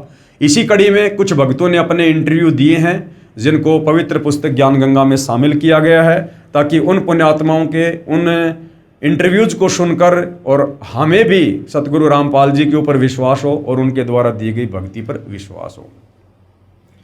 विषय है भटकों को मार्ग, यानी जो भटक रहे थे परमात्मा प्राप्ति के लिए, लेकिन कहीं उनको शास्त्र अनुकूल साधना मिल नहीं रही थी, कोई सच्चा संत मिल नहीं रहा था, फिर उनको आगे चलकर किस प्रकार से सच्चा मार्ग मिलता है। भटकों को मार्ग विषय। भगत समाज प्रभु की वास्तविक भक्ति से कोसों दूर है। यानी जो भगत समाज है, केवल भारत देश का नहीं, पूरे विश्व का, जिस देश में वहाँ के धर्मगुरुओं के द्वारा जो भी भक्ति साधना करवाई जाती है, वो शास्त्रों के विरुद्ध है। और उस शास्त्र विरुद्ध साधना को करने के चलते गीता अध्याय 16 श्लोक नंबर 23 और 24 के अनुसार हम भगवान की भक्ति से होने वाले लाभ प्राप्त नहीं कर सकते हैं, जिस कारण से भक्ति करते करते भी भगत समाज दुखी रहता है। तो भाई और बहनों, किस प्रकार से सतगुरु रामपाल जी की शरण में आने के बाद आत्माओं को खुशी मिलती है, लाभ मिलता है, उनके कर्म के कांटे निकलते हैं, आप जी यहाँ पर देखेंगे। सतलोक आश्रम करोथा, जिला रोहतक, हरियाणा में कबीर देव कबीर परमेश्वर के प्रकट दिवस के उपलक्ष्य में चल रहे 5 दिवसीय 18 से 22 जून 2005 तक सत्संग समारोह में भगत बसंत सिंह सैनी ने अपनी कहानी सुनाई, जो निम्नलिखित है, कृपया ध्यान से पढ़ें। प्रभु प्यासे भगत बसंत सिंह सैनी को मार्ग मिलना, यानी बसंत सिंह सैनी जो गांव गांद्रा, जिला रोहतक, हरियाणा से है, और किस प्रकार से परमात्मा की ये पुण्य आत्मा अपने पूर्व जन्मों के पाप कर्मों के कारण जो कष्ट इनके ऊपर आ रहे थे, उन कष्टों को लेकर ये दर दर की ठोकर खा रहे थे, साधु संत महात्माओं के पास जा रहे थे, जो जैसा समाधान जहाँ भी बता दिया करता था वहाँ पर ये पहुँच जाया करते थे, परंतु इनके जो कर्मों के जो कष्ट थे वो समाप्त होने का नाम नहीं ले रहे थे। और इस परिवार की स्थिति ऐसी हो गई थी कि ये परिवार बिल्कुल समाप्ति की कगार पर था। और किस प्रकार से फिर सतगुरु रामपाल जी ने इस प्यारी आत्मा के हाथ को पकड़ा, अपनी शरण में लिया, और किस प्रकार से फिर ये परिवार जो महादुखी था, ये परिवार किस प्रकार से अपने जीवन को अध्यात्म की ऊंचाइयों पर लेकर जाता है। मैं बसंत सिंह सैनी गांव गांद्रा, जिला रोहतक, हरियाणा का रहने वाला हूं तथा पुराना पता मकान नंबर S161 पांडव नगर, नज़दीक मदर डेयरी, यमुना पार, दिल्ली 92 में रहता था। हमारे परिवार पर मानो दुखों का पहाड़ टूटा हुआ था, फिर भी परमात्मा को पाने की चाहत व दुखों की निवृत्ति के लिए संतों व महंतों के पास आते जाते रहते थे, परंतु कहीं भी दुखों का निवारण नहीं हुआ। हर संत यही कहता था कि बेटा कोई बात नहीं, मैं जो नाम दीक्षा देता हूँ उन मंत्रों का जाप कर और जो भी दान धर्म की जो क्रिया है वो कर, तेरे पाप कर्म नष्ट हो जाएंगे। परंतु कुछ दिनों बाद बसंत सिंह सैनी देखता कि मेरे पाप कर्मों में, मेरे उन प्रारब्ध के कर्मों में किसी प्रकार का कोई भी बदलाव नहीं हो रहा है, मैं ज्यों का त्यों दुखी हूँ, परेशान हूँ, परंतु कहीं भी दुखों का निवारण नहीं हुआ। आखिरकार एक जाने माने संत श्री आसाराम बापू से मिले। उस समय आसाराम जी की संगत दिल्ली में लगभग 1000 थी, जिसके कारण बहुत नज़दीक से मिलने का मौका मिला, यानी बसंत सैनी जी को आसाराम जी से आमने सामने बैठकर बातचीत करने का मौका मिला। हमने अपने दुख व परमात्मा पाने की जिज्ञासा उनके सामने रखी। उन्होंने हमें 7 मंत्र दिए, ओम गुरु हरि ओम, ओम ए नमः, ओम नमो शिवाय, ओम नमो भगवते वासुदेवाय ही रामाय नमः व गायत्री मंत्र इत्यादि, जिनमें से एक छांटने के लिए कहा और एक सोहम मंत्र जो श्वास के द्वारा सो अंदर व है बाहर निकालकर जाप के लिए कहा गया। एकादशी व पूर्णिमा का व्रत, सोमवार का व्रत व अष्टमी का व्रत करने को कहा। ज़्यादा से ज़्यादा त्रिबंध प्राणायाम व सिद्धासन में बैठकर ध्यान लगाना व अनुष्ठान करना बताया। हमने मंत्र लिया तथा अपने दुख उनके सामने रोए तथा बताया कि हमारे ताऊ जी जो 40 साल पहले मर गए थे वो बहुत बड़ा प्रेत बना हुआ है। उसने हमारे 2 भाइयों को मार दिया, 8-10 भैंसों को मार दिया, 5-6 गायों को मार दिया, पशुओं का कोई भी बच्चा जीवित नहीं रहता, घर के सभी सदस्य बीमार रहते हैं, दुख के कारण बेहाल हैं तथा किसी भी काम धंधे को नहीं चलने देता। अब कह रहा है कि आपके पिताजी को लेकर जाऊंगा।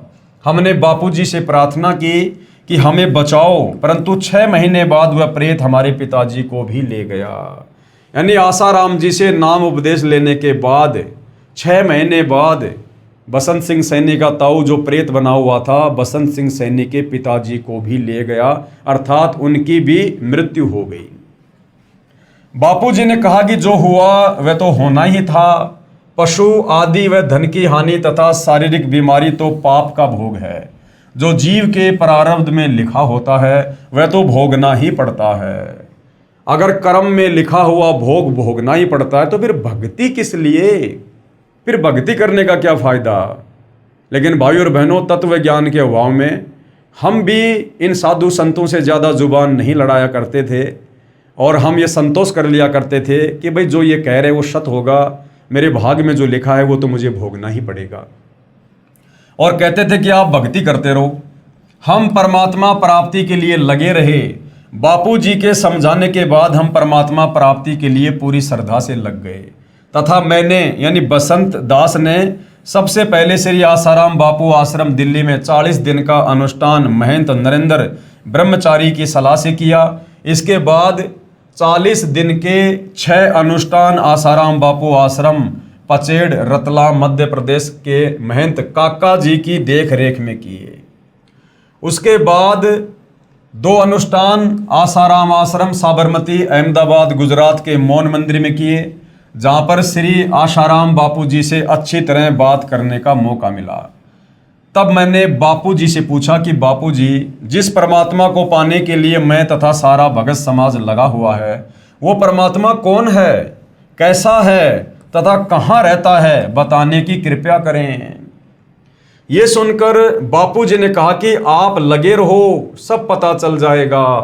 और बताया कि गीता जी के एक अध्याय का पाठ प्रतिदिन करना है और कभी मेरे दर्शनों की इच्छा हो तो एक क्रिया बताता हूँ कि 3 दिन तक एक कमरे में बंद हो जाओ। कमरे में बंद होने से पहले दिन खाना पीना छोड़ दो ताकि शाम तक लैट्रिन व बाथरूम से निवृत्ति हो जाए। उसके 3 दिन तक कुछ भी खाना पीना नहीं है और उस कमरे में बैठकर बापूजी का ध्यान करना है। अरे भैया, दर्शन क्या, 3 दिन तक यदि आप किसी व्यक्ति के बारे में सोचोगे तो आपको रात को शौपन भी आने लगेंगे। तो ये बच्चों जैसी जो क्रिया है आसाराम जी ने बसंत सैनी जी को बताई। उसके 3 दिन तक कुछ भी नहीं खाना पीना, न बाहर निकलना है, कमरे में रहो, त्राटक करो। घर जाकर मैंने ये 3 बार किया परंतु बापूजी के दर्शन नहीं हुए। अनुष्ठान के समय जीवन मृत्यु से जूझकर बीमारी का सामना करना पड़ा परंतु फिर भी परमात्मा पाने के लिए लगा रहा, क्योंकि बसंत सिंह सैनी के सामने दूसरा कोई विकल्प नजर नहीं आ रहा था। उसके बाद क्या होता भाई और बहनों, परमात्मा कैसे अपनी आत्माओं पर दया करते हैं, रजा करते हैं। सितंबर 2000 में सतगुरु रामपाल जी महाराज का सत्संग काठमंडी रोहतक में सुना, जिन्होंने तत्व ज्ञान के आधार पर गीता जी को समझाया। उसके बाद गीता जी का पाठ करने से मन में आने लगा कि गीता जी में भगवान क्या कह रहे हैं और बापू जी क्या बता रहे हैं। जब बसंत सिंह सैनी सौभाग्य से सतगुरु रामपाल जी की शरण में आए, यानी उनके सत्संग सुनने शुरू किए, और बापू जी के कहने पर गीता जी बसंत सिंह सैनी जी पहले पढ़ाई करते थे, तो जब सतगुरु रामपाल जी ने वास्तव में गीता जी पढ़ाई कि फला अध्याय और श्लोक हमें भक्ति और भगवान के विषय में क्या कह रहा है, तब बसंत सिंह सैनी को समझ में आने लगा कि बापूजी ने हमें गीता जी से क्या पढ़ाया था और अब सतगुरु रामपाल जी हमें वास्तव में क्या समझा रहे हैं। कहीं सचमुच हम भगवान के विरुद्ध तो साधना नहीं कर रहे हैं। सतगुरु रामपाल जी के द्वारा बताए गीता जी के अनुवाद को समझा तो अंतरात्मा रोने लगी तथा बापूजी से मिलकर ये सब शंकाएं पूछनी चाहिए। मैं बापूजी के पास गीता लेकर गया तथा गीता जी को दिखाकर सब शंकाएं पूछी, परंतु बापूजी ने किसी भी शंका का समाधान नहीं किया। मैंने बापूजी से कहा कि बापूजी, आपको परमात्मा के बारे में नहीं पता तो आप भगत समाज को अपने पास क्यों उलझा रहे हो। इस पर बापूजी मेरी तरफ घूर कर बोले कि तू क्या जाने भक्ति के विषय में। मैं उठकर रोता हुआ अपने घर आ गया। परमात्मा की प्राप्ति ना होने से तथा उलझे हुए जीवन को देखते हुए तथा हट रूपी अनुष्ठान व व्रतों के करने से शरीर काफ़ी कमज़ोर हो गया और मृत्यु नज़दीक दिखाई देने लगी। फिर अन्य संतों जैसे राधा स्वामी पंथ, धन धन सतगुरु श्री सतपाल जी महाराज, श्री बाल योगेश्वर जी महाराज, दिव्य ज्योति, ब्रह्म कुमारी, निरंकारी मिशन, जय गुरुदेव, मथुरा वाले आदि के पास भटका। अब भाई और बहनों, परमेश्वर अंतर्यामी होते हैं। सतगुरु रामपाल जी ने देखा कि अभी इस आत्मा का समय नहीं आया है कि अभी से इसको शरण में लिया जाए, क्योंकि अभी इसके मन में काल प्रेरणा से और बहुत सारी शंकाएं हैं। इसलिए बसंत सैनी ने सतगुरु रामपाल जी के सत्संग भी सुने, गीता जी के ज्ञान को भी समझा, परंतु वे किसी न किसी कारणवश सतगुरु रामपाल जी पर विश्वास नहीं कर पाए। कारण ये भी हो सकता है कि सतगुरु रामपाल जी की वेशभूषा इन शास्त्र विरुद्ध जो ये साधु संत महात्मा हैं इनकी वेशभूषा के बिल्कुल विपरीत है, सीधी सादी है, बिल्कुल सहज तरीके से वे रहते हैं और प्रवचन करते हैं। तो बसंत सैनी जी और भी बहुत सारे नामी गिरामी संत महंतों के पास गए, उनसे उपदेश लिया और अपनी शंकाओं के समाधान के साथ साथ अपने प्रारब्ध में जो कष्ट थे उनके निवारण की भी उन्होंने जो है वो प्रार्थना की, परंतु कहीं कोई समाधान नहीं हुआ। दूसरा, भाई और बहनों, सतगुरु रामपाल जी को इस बात का पता था कि अभी इस आत्मा का वो समय नहीं आया है कि इसको शरण में लिया जाए। अभी इस आत्मा की और शंकाएं रहती हैं। जब तक सभी शंकाओं का समूल समाधान नहीं हो जाता है तब तक आत्मा दृढ़ होकर भक्ति पर नहीं लग सकती है। तो हर प्रकार से सतगुरु रामपाल जी बसंत सैनी जी के मन में जो उठने वाले विचार थे उनका समाधान करवाना चाहते थे कि हर प्रकार से ये हर किसी पंथ में संत के पास घूम ले, फिर ले, भटक ले, और जब हर कहीं से इनको निराशा हाथ लगे तो फिर ये हर प्रकार से तन मन धन से दृढ़ होकर जब इस मार्ग में लगेंगे तब परमात्मा इनकी पुकार को सुनेगा। परंतु जो निर्णायक ज्ञान सतगुरु रामपाल जी महाराज ने बताया वह उपरोक्त किसी भी संत व पंथ के पास नहीं है। मैं पश्चाताप करने लगा कि इस समय शायद पृथ्वी पर कोई भी संत ऐसा नहीं है जिसको परमात्मा प्राप्ति हुई है और जो ये बात बता सके कि वह परमात्मा कौन है, कैसा है और कहाँ रहता है। ये विचार कर मैं फूट फूट कर रातों रोता रहा। संतों से विश्वास उठ गया। मन में आने लगा कि जब श्री आसाराम जी जैसे सुप्रसिद्ध संत ही शास्त्र विधि त्याग कर मनमाना आचरण कर तथा करवा रहे हैं तो किस संत पर विश्वास किया जाए। सतगुरु रामपाल जी ज्ञान तो श्रेष्ठ बता रहे हैं परंतु इनके पास जन समूह कुछ भी नहीं है। बसंत सैनी जी के मन में क्या आया कि सतगुरु रामपाल जी का ज्ञान तो बहुत अच्छा है, शास्त्रों के अनुसार ही बता रहे हैं, परंतु इनके पास भक्तों की भीड़ तो है ही नहीं। और नादानी में हम ये सोचा करते थे कि जिन संतों के पास में लाखों करोड़ों भगत होंगे वो वास्तव में पूर्ण संत होगा। सतगुरु रामपाल जी ज्ञान तो श्रेष्ठ बता रहे हैं परंतु इनके पास जन समूह कुछ भी नहीं है, यानी संगत इनके पास केवल नाम मात्र है। ये पूर्ण संत कैसे हो सकते हैं, ये शंका मन में आई। कुछ दिनों के बाद सतगुरु रामपाल जी महाराज का एक शिष्य हमारे गांव का मिला तथा मेरी कहानी सुनकर उसने मुझे फिर से परमात्मा स्वरूप पूर्ण संत सतगुरु रामपाल जी के सत्संग में दोबारा लाकर बैठा दिया।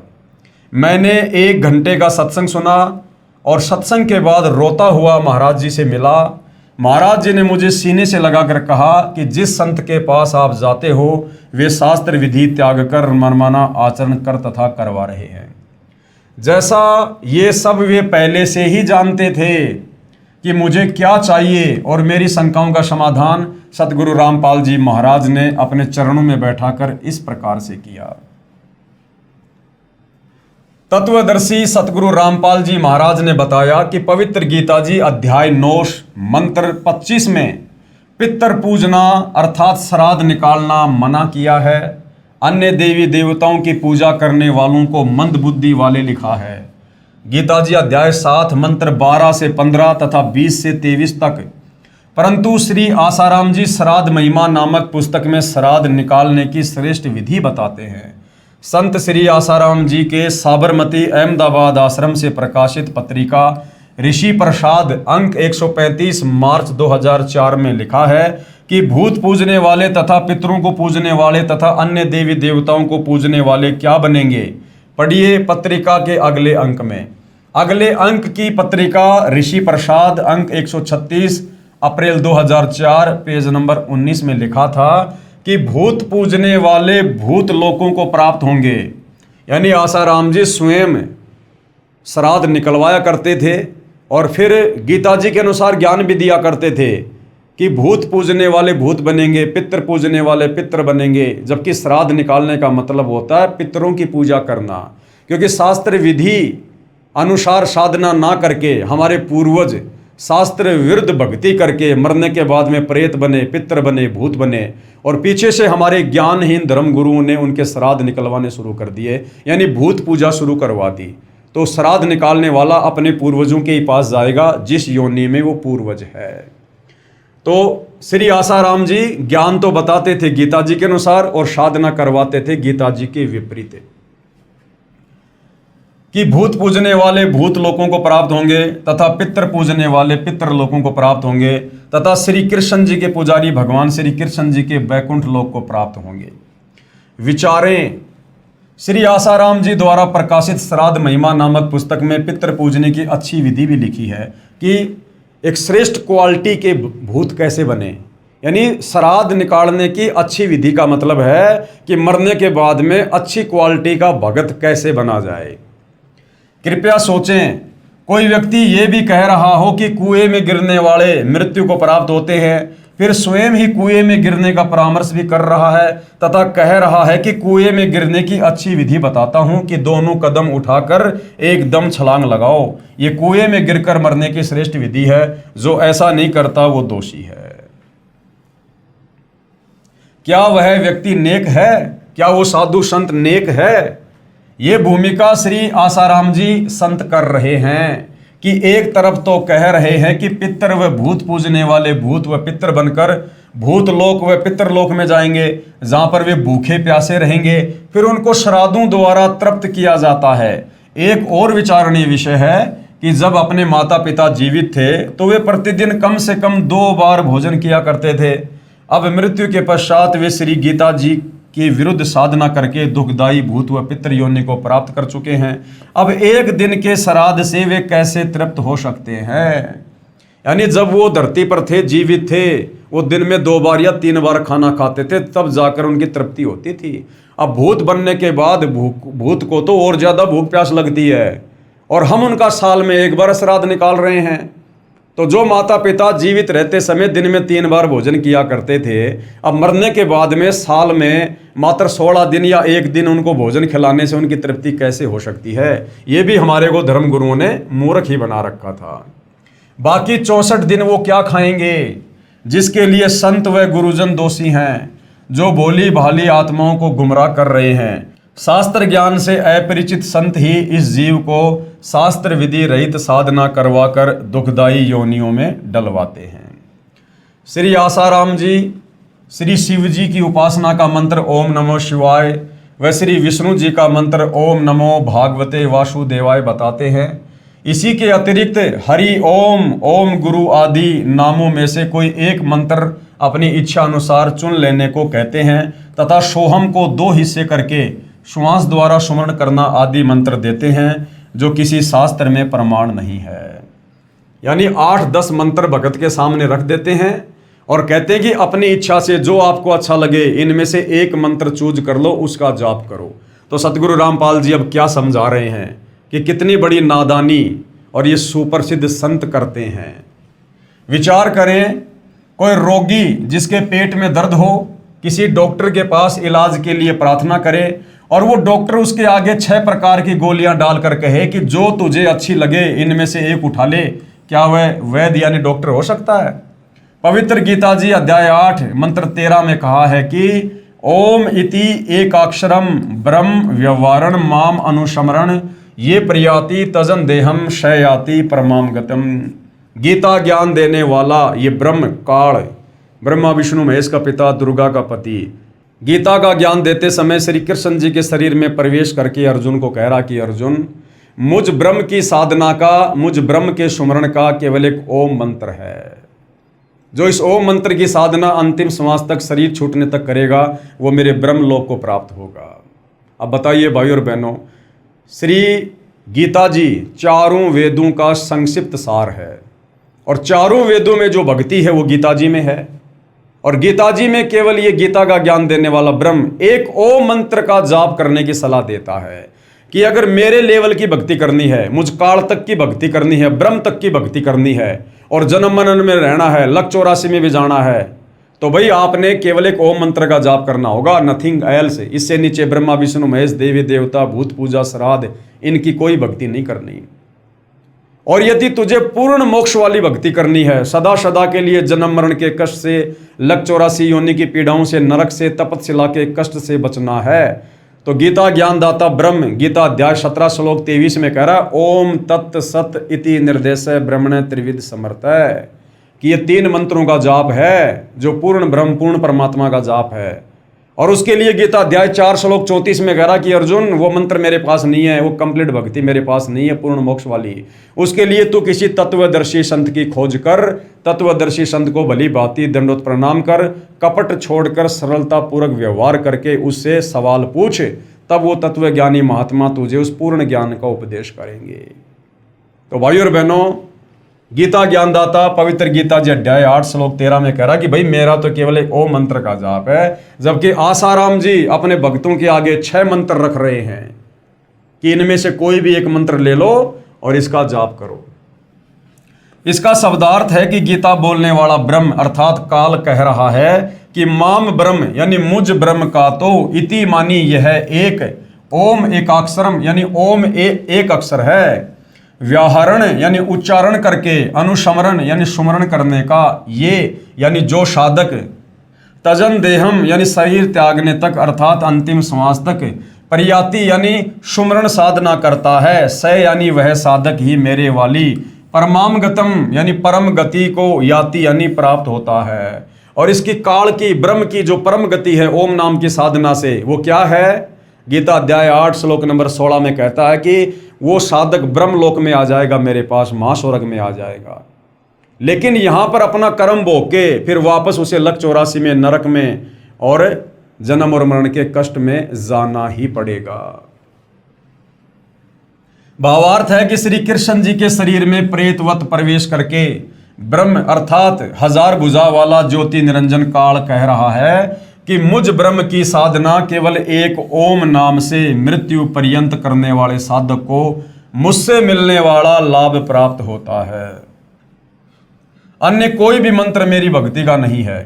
तथा अपनी गति को भी गीता अध्याय 7 मंत्र 18 में अनुतमाम अर्थात अति घटिया बताया है। गीता जी अध्याय 7 श्लोक नंबर 18 में ओम नाम की साधना को भी ये काल कह रहा है कि ये घटिया है, यानी पूर्ण मोक्ष मेरे ओम नाम की भक्ति से भी नहीं है। इसी का प्रमाण गीता जी अध्याय 9 मंत्र 20 से 25 में कहा है कि जो तीनों वेदों ऋग्वेद, यजुर्वेद तथा सामवेद में वर्णित विधि द्वारा मेरी साधना करते हैं तथा अन्य देवताओं की पूजा करते हैं, उनकी जन्म मृत्यु तथा स्वर्ग नरक बना रहता है तथा पितृ पूजने वाले यानी श्राद्ध करने वाले पितृ बनकर पितरों को प्राप्त होते हैं। भूत पूजने वाले 13वीं 17वीं वर्षीय अस्थियां उठाकर गंगा आदि में क्रिया करवाकर प्रवाह करवाना, पिंड भरवाना आदि भूत पूजा है। तो भाई और बहनों, देख लो तत्व ज्ञान के अभाव में सदियों से आप और हमारे ये तत्व ज्ञानहीन नादान धर्मगुरु आप और हमारे से भूत पूजा ही करवा रहे थे और हमारे पूर्वजों से शास्त्र विरुद्ध साधना करवाकर उनको भूत योनियों में डलवा दिया और पीछे से उन पूर्वजों के श्राद्ध निकलवा कर हमसे भी जो है भूत पूजा पितृ पूजा करवाई जा रही थी। भूत बनकर भूत लोक में चले जाएंगे, फिर पृथ्वी पर भी भटकते रहेंगे। ये पूजा अविधि पूर्वक यानी शास्त्रों के विरुद्ध अज्ञान पूर्वक मनमाना आचरण है। मनमाना आचरण यानी गीता जी में इस प्रकार की पूजा का, चारों वेदों में इस प्रकार की पूजा का, श्राद्ध निकालना, भूत पूजना, 13वीं 17वीं समाधि पूजना, मंदिर मस्जिद चर्च गुरुद्वारे में जाना, कावड़ लेके आना, पैदल यात्रा करना, इस प्रकार की पूजा का कहीं कोई विधान नहीं है। सीधा सीधा ये काल कह रहा है कि मेरी तो एक ओम नाम की साधना है, उसको अंतिम श्वास तक जो जाप करता है वो मेरे ब्रह्मलोक में आता है और ब्रह्मलोक में ओम नाम की साधना का फल भोग कर फिर वापस वो गधा कुत्ता सुअर भी बनता है। इसलिए व्यर्थ है प्रमाण गीता अध्याय 16 श्लोक 23 और 24 में। विशेष यहाँ चौथे अर्थर्वेद का विवरण इसलिए नहीं है कि इसमें पूजा विधि कम तथा सृष्टि रचना अधिक है। चौथा जो वेद है अर्थर्वेद, उसमें सृष्टि रचना का ज्ञान ज्यादा है, धर्म कर्म की जानकारी कम है। इसलिए गीता अध्याय 18 श्लोक 62 में कहा है कि उस परमात्मा की शरण में जाओ। गीता जी अध्याय 18 श्लोक 62। गीता जी का ज्ञान कौन दे रहा है? ये ब्रह्म, ये काल, ब्रह्मा विष्णु महेश का पिता। हिंदू समाज ये मानता है कि श्री विष्णु जी रूप में श्री कृष्ण जी ने ये गीता जी का ज्ञान दिया और हिंदू समाज अपनी अज्ञानता के चलते श्री विष्णु यानी श्री कृष्ण से बड़ा किसी को भगवान नहीं मानता। तो भाई चलो आपकी बात बड़ी करते हैं।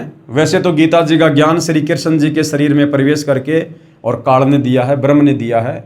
यदि आप श्री कृष्ण जी मान रहे हो, श्री विष्णु जी मान रहे हो, तो भाई आपके श्री विष्णु जी अर्थात श्री कृष्ण जी तो हाथ खड़े कर रहे हैं, भक्ति को लेकर, भगवान को लेकर कि भैया मेरे बस की बात नहीं है तुम्हारा जन्म मरण का रोग काटना, तुम्हें गधा कुत्ता सूअर बनने से बचाना, नरक में जाने से तुम्हें बचाना, मेरे बस की बात नहीं है। उसके लिए खुद गीता का ज्ञान देने वाला विष्णु श्री कृष्ण ये खुद अन्य किसी और परमात्मा की शरण में जाने को अर्जुन को सलाह दे रहा है। इसलिए गीता अध्याय 18 श्लोक 62 में कहा है कि उस परमात्मा की शरण में जा, अपने से अन्य किसी और परमात्मा की शरण में जाकर भक्ति करने को अर्जुन को सलाह दे रहा है, जिससे तेरी पूर्ण मुक्ति होगी, यानी तेरा जन्म मरण का रोग समाप्त होगा, तुझे मोक्ष मिलेगा तथा परम शांति तथा शाश्वत स्थान अर्थात सतलोक को प्राप्त होगा, जिस सतलोक को हम छोड़कर आए थे। तथा गीता अध्याय 15 श्लोक 4 में कहा है कि तत्वदर्शी संत मिलने पर उसके बताए अनुसार शास्त्र विधि अनुसार साधना करनी चाहिए। गीता अध्याय 4 श्लोक 34 में अर्जुन को गीता ज्ञान देने वाला सलाह दे रहा है कि भैया मेरे पास में भक्ति का कंप्लीट कोर्स नहीं है, ना मुझे ज्ञान है पूरी सृष्टि का, ना पूरे अध्यात्म का। इसके लिए तो किसी तत्वदर्शी संत की खोज कर ले, और जब तुझे वो तत्वदर्शी संत मिल जाए, उसके बाद गीता अध्याय 15 श्लोक नंबर 4 में क्या कहा है कि उसके बाद यानी तत्वदर्शी संत मिलने पर उसके बताए अनुसार शास्त्र विधि अनुसार साधना करनी चाहिए, फिर उस परम पद परमेश्वर की खोज करनी चाहिए, जहां जाने के पश्चात यानी सतलोक जाने के पश्चात साधक यानी भगत का कभी जन्म मृत्यु नहीं होता, यानी वापस इस 21 ब्रह्मांड में वो नहीं आता और यहाँ गधा कुत्ता सुअर नहीं बनता, अर्थात अनादि मोक्ष प्राप्त हो जाता है, सदा सदा के लिए वो मुक्त हो जाता है। गीता बोलने वाला काल अर्थात क्षर पुरुष ब्रह्म कह रहा है कि मैं भी उसी आदि पुरुष परमेश्वर की शरण में हूं, क्योंकि भाई और बहनों सतलोक से आने के बाद आप और हम सभी आत्माओं को तो भूल पड़ गई। आप और हमारे तो बहुत सारे जन्म और मृत्यु हो चुके हैं, हमारी याददाश्त इस काल ने डिलीट करवा दी है जीव संज्ञा में लाकर, परंतु ये जो दुर्गा और काल है इन दोनों की याददाश्त बरकरार है। इसलिए गीता का ज्ञान देते समय ये गीता ज्ञान देता काल ब्रह्म क्या कह रहा है कि अर्जुन मैं भी उसी परमात्मा की शरण में हूँ और तू भी उसी की शरण में जा, और उसकी शरण प्राप्त करने के लिए किसी तत्वदर्शी संत की खोज कर। तो भाई और बहनों आज वह तत्वदर्शी संत इस धरती पर सतगुरु रामपाल जी हैं। ये आप और हमारा परम सौभाग्य है, जब ऐसे ऐसे कष्ट भोग रही और आत्माओं के कष्टों को सतगुरु रामपाल जी ने मात्र उपदेश देकर शत भक्ति दान देकर उस कर्म के दंड को समाप्त कर दिया, तो ये परमेश्वर क्या नहीं कर सकते। प्रारब्ध में लिखे कर्मों को ये ब्रह्मा विष्णु महेश दुर्गा, कोई देवी देवता, कोई जंत्र मंत्र तंत्र या खुद ये काल ब्रह्म भी नहीं काट सकता है। केवल तत्वदर्शी संत ही प्रारब्ध के कर्मों को समाप्त कर सकता है, कर्म दंड को समाप्त कर सकता है, तीन ताप के कष्ट को समाप्त कर सकता है, क्योंकि तत्वदर्शी संत की भूमिका खुद कबीर परमात्मा ही निभाते हैं और परमात्मा सब कुछ करने में सक्षम है। सतगुरु रामपाल जी महाराज ने बताया कि अन्य सभी संत कहते हैं कि पाप का भोग तो प्रारब्ध में लिखा होने के कारण जीव को भोगना ही पड़ेगा, भक्ति करते रहना चाहिए, आने वाला दूसरा जीवन सुखमय हो जाएगा। तो उसके लिए सतगुरु रामपाल जी क्या उदाहरण दे रहे हैं, कृपया विचार करें। किसी के पैर में कांटा लगा हो जिस कारण से उसे बहुत पीड़ा हो रही हो, यानी किसी के भाग्य में प्रारब्ध के कारण दुख है, पीड़ाएं है, और उस कांटे के कष्ट के निवारण के लिए किसी से प्रार्थना करें और उस दुख निवारण के लिए हम किसी साधु संत महात्मा के पास जाएं, तो उत्तर मिले कि कांटा तो लगा रहने दे, जूता पहन ले, भविष्य में कांटा नहीं लगेगा। और जवाब वो संत क्या देते हैं कि भैया तेरे पिछले दुख तो समाप्त होंगे नहीं, तेरे भाग्य में लिखे हैं, तो आगे से भक्ति शुरू कर दे, तुझे आगे दुख नहीं होगा। अरे भैया जब पहले से पैर में कांटा लगा हुआ है, जब तक वो कांटा नहीं निकलेगा जूता कैसे पहनूंगा। तो जब तक मैं वर्तमान में दुखी हूं, परेशान हूं मेरे प्रारब्ध के कारण, और जब तक मेरे वो प्रारब्ध वाले कष्ट समाप्त नहीं होंगे, मैं सुखी नहीं होऊंगा, भाई मैं भक्ति कैसे कर पाऊंगा। पहले तो मेरे पैर का कांटा निकले और फिर इस डर से मैं जूता पहनूं कि आगे कहीं कांटा ना चुभ जाए। तो पहले तो भाई मेरे पिछले जो पाप कर्म है जिस कारण मेरे ऊपर कष्ट हैं वो मेरे कष्ट समाप्त हों, फिर मैं उस राम नाम के जूते को पहनूंगा, यानी संत से भक्ति लूंगा, ताकि आगे यदि मैंने गलती कर दी तो फिर से वही कष्ट जीवन में दोबारा शुरू ना हो जाए। तो क्या कह रहे हैं गुरुदेव, किसी के पैर में कांटा लगा हो जिस कारण से उसे बहुत पीड़ा हो रही हो, उस कांटे के कष्ट के निवारण के लिए किसी से प्रार्थना करे, तो उत्तर मिले कि कांटा तो लगा रहने दे, जूता पहन ले, भविष्य में कांटा नहीं लगेगा। क्या वह व्यक्ति ठीक सलाह दे सकता है? क्योंकि कांटा लगे पैर में जूता पहना ही नहीं जा सकता। जो व्यक्ति पहले से अपने पाप कर्मों के कारण दुखी है वो आगे भक्ति कैसे कर सकता है? पहले तो संत अपने आशीर्वाद से उसके पाप कर्मों को हल्का करे और फिर आगे उसको विधि ऐसी बता दे जिससे पाप ना हो, और धीरे धीरे वो सुखी हो जाएगा, फिर वो भक्ति करेगा। क्योंकि कांटा लगे पैर में जूता पहना ही नहीं जा सकता। पहले कांटा निकले फिर इस डर से जूता पहनेगा कि कहीं दोबारा कांटा न लग जाए। ठीक इसी प्रकार पूर्ण परमात्मा के पूर्ण संत की शरण में आने से, जो संत रूप में खुद परमात्मा ही होते हैं, उस पाप रूपी कांटे का कष्ट समाप्त होता है। फिर साधक यानी भगत पूर्ण प्रभु की शास्त्र विधि अनुसार साधना रूपी जूता इस डर से पहनेगा कि कहीं फिर से कोई पाप रूपी कांटा कष्टदायक ना हो जाए। सभी संतों ने पवित्र गीता जी के अनुवाद में अर्थों का अनर्थ किया है। गीता अध्याय 7 मंत्र 18 व 24 में अनुत्तमाम का अर्थ अति उत्तम किया है तथा अध्याय 18 मंत्र 66 में व्रज का अर्थ आना किया है, जबकि अनुत्तम का अर्थ अति घटिया होता है तथा व्रज का अर्थ जाना होता है। अब क्या है भाइयों और बहनों, तत्व ज्ञान के अभाव में चाहे कोई कितना बड़ा विद्वान हो, कितना बड़ा धर्मगुरु हो, वो ब्रह्मा विष्णु महेश से ऊपर किसी को परमात्मा नहीं मान सकता। इसलिए वो घुमा फिरा के इन्हीं की महिमा करता रहता है, क्योंकि उसे ऊपर की शक्तियों का, ऊपर के भगवानों का ज्ञान नहीं, उसको सृष्टि रचना का ज्ञान नहीं है। जिस कारण से इन्होंने गीता जी के अनुवाद में भी अर्थों का अनर्थ कर दिया। तत्व ज्ञान के अभाव से तथा ज्ञानहीन गुरुओं के कारण ही सर्व भगत समाज शास्त्र विधि रहित साधना करके मनुष्य जीवन व्यर्थ कर रहा है। पवित्र गीता जी अध्याय 16 मंत्र 23-24 क्या कहता है कि शास्त्र विधि को त्याग कर जो मनमानी भक्ति करता है, मनमाने मंत्रों का जाप करता है, मनमानी पूजा पाठ करता है, उसको ना कभी कोई सुख हो सकता, ना उसको भक्ति से सिद्धि मिल सकती, और ना मरने के बाद उसकी गति हो सकती। सर्व पवित्र धर्मों की पवित्र आत्माएं तत्व ज्ञान से अपरिचित हैं, जिस कारण नकली गुरुओं, संतों, महंतों तथा ऋषियों का दाव लगा हुआ है। जिस समय पवित्र भगत समाज आध्यात्मिक तत्व ज्ञान से परिचित हो जाएगा, उस समय इन नकली संतों, गुरुओं व आचार्यों को छुपने का स्थान नहीं मिलेगा। और वो समय भाई और बहनों अब धीरे धीरे आ चुका है। सन 2030-32 के बाद में इन नकली संतों को या तो ये सतगुरु रामपाल जी की शरण में आ जाएंगे, अन्यथा इनको धरती पर छुपने की जगह नहीं मिलेगी। उपरोक्त सच्चाई को आंखों देखकर मैं तथा अन्य परिवार के सदस्य यानी बसंत सिंह सैनी जी कह रहे हैं कि सतगुरु रामपाल जी के सत्संग सुनकर और उनसे ये परामर्श लेकर और आंखों देखकर मैं तथा अन्य परिवार के सदस्य सतगुरु रामपाल जी महाराज के चरणों में लगे हैं। पूरे परिवार में कोई बीमारी नहीं रही, और जो भूत कभी परिवार के किसी सदस्य को मार देते थे, किसी पशु को मार देते थे, काम धंधे को नहीं चलने देते थे, वे घर से ही नहीं गांव से भी भाग गए तथा दूसरे रिश्तेदारों के घर चले गए, जो अब भी श्री आसाराम जी के पुजारी हैं। वहां जाकर भूत कहते हैं कि उनके बसंत सैनी आदि के घर तो परमात्मा का निवास हो गया है, उनको परमात्मा स्वरूप पूर्ण संत मिल गए हैं, अब उनके पास नहीं जा सकते। जिस प्रकार आपके घर में बहुत ज़्यादा मच्छर हैं और आप मार्केट से ऑल आउट खरीद के लाते हो और अपने घर पर लगा देते हो, तो आपके घर से तो मच्छर भाग जाएंगे, फिर वो अड़ोसी पड़ोसियों के घर में घुसेंगे। इस प्रकार बसंत सैनी ने सतगुरु रामपाल जी का भक्ति रूपी ऑल आउट नाम उपदेश लेकर अपने घर पर लगा लिया, यानी परमात्मा को विराजमान कर लिया।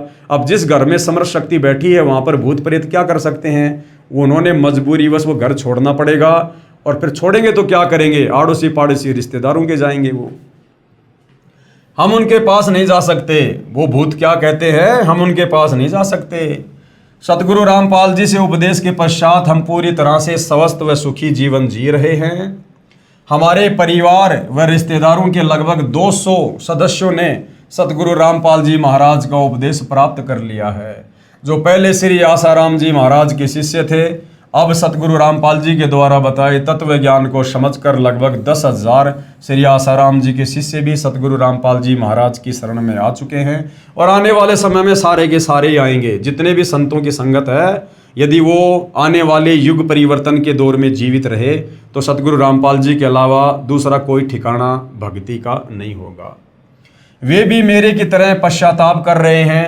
मेरी भगत समाज से प्रार्थना है, बसंत सैनी जी कह रहे हैं कि मेरी भगत समाज से प्रार्थना है। भगत समाज यानी परमात्मा चाहने वाली आत्माएं जो अन्य नकली साधु संत महात्माओं के चक्कर में फंसी हुई हैं, उनसे प्रार्थना है कि जिनको भी परमात्मा पाने की तड़फ है, तलाश है, कृपया परमात्मा स्वरूप पूर्ण सतगुरु रामपाल जी महाराज के चरणों में आकर अपने जीवन को सुखी बनाएं तथा परमात्मा को प्राप्त करें।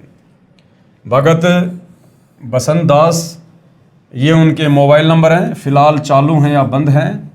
ये आप जी फ़ोन करके यदि आपको किसी प्रकार की शंका हो, आपको लगे कि ये बनावटी कहानी है, ऐसा नहीं हो सकता, तो अपनी शंका निवारण के लिए आप जी यदि ये नंबर चालू है तो आप इस पर कॉल करके समाधान प्राप्त कर सकते हैं। उसके बाद एक और भगत आत्मा की आत्मकथा है, अद्भुत करिश्मा। पूजनीय गुरुदेव जी दंडवत प्रणाम।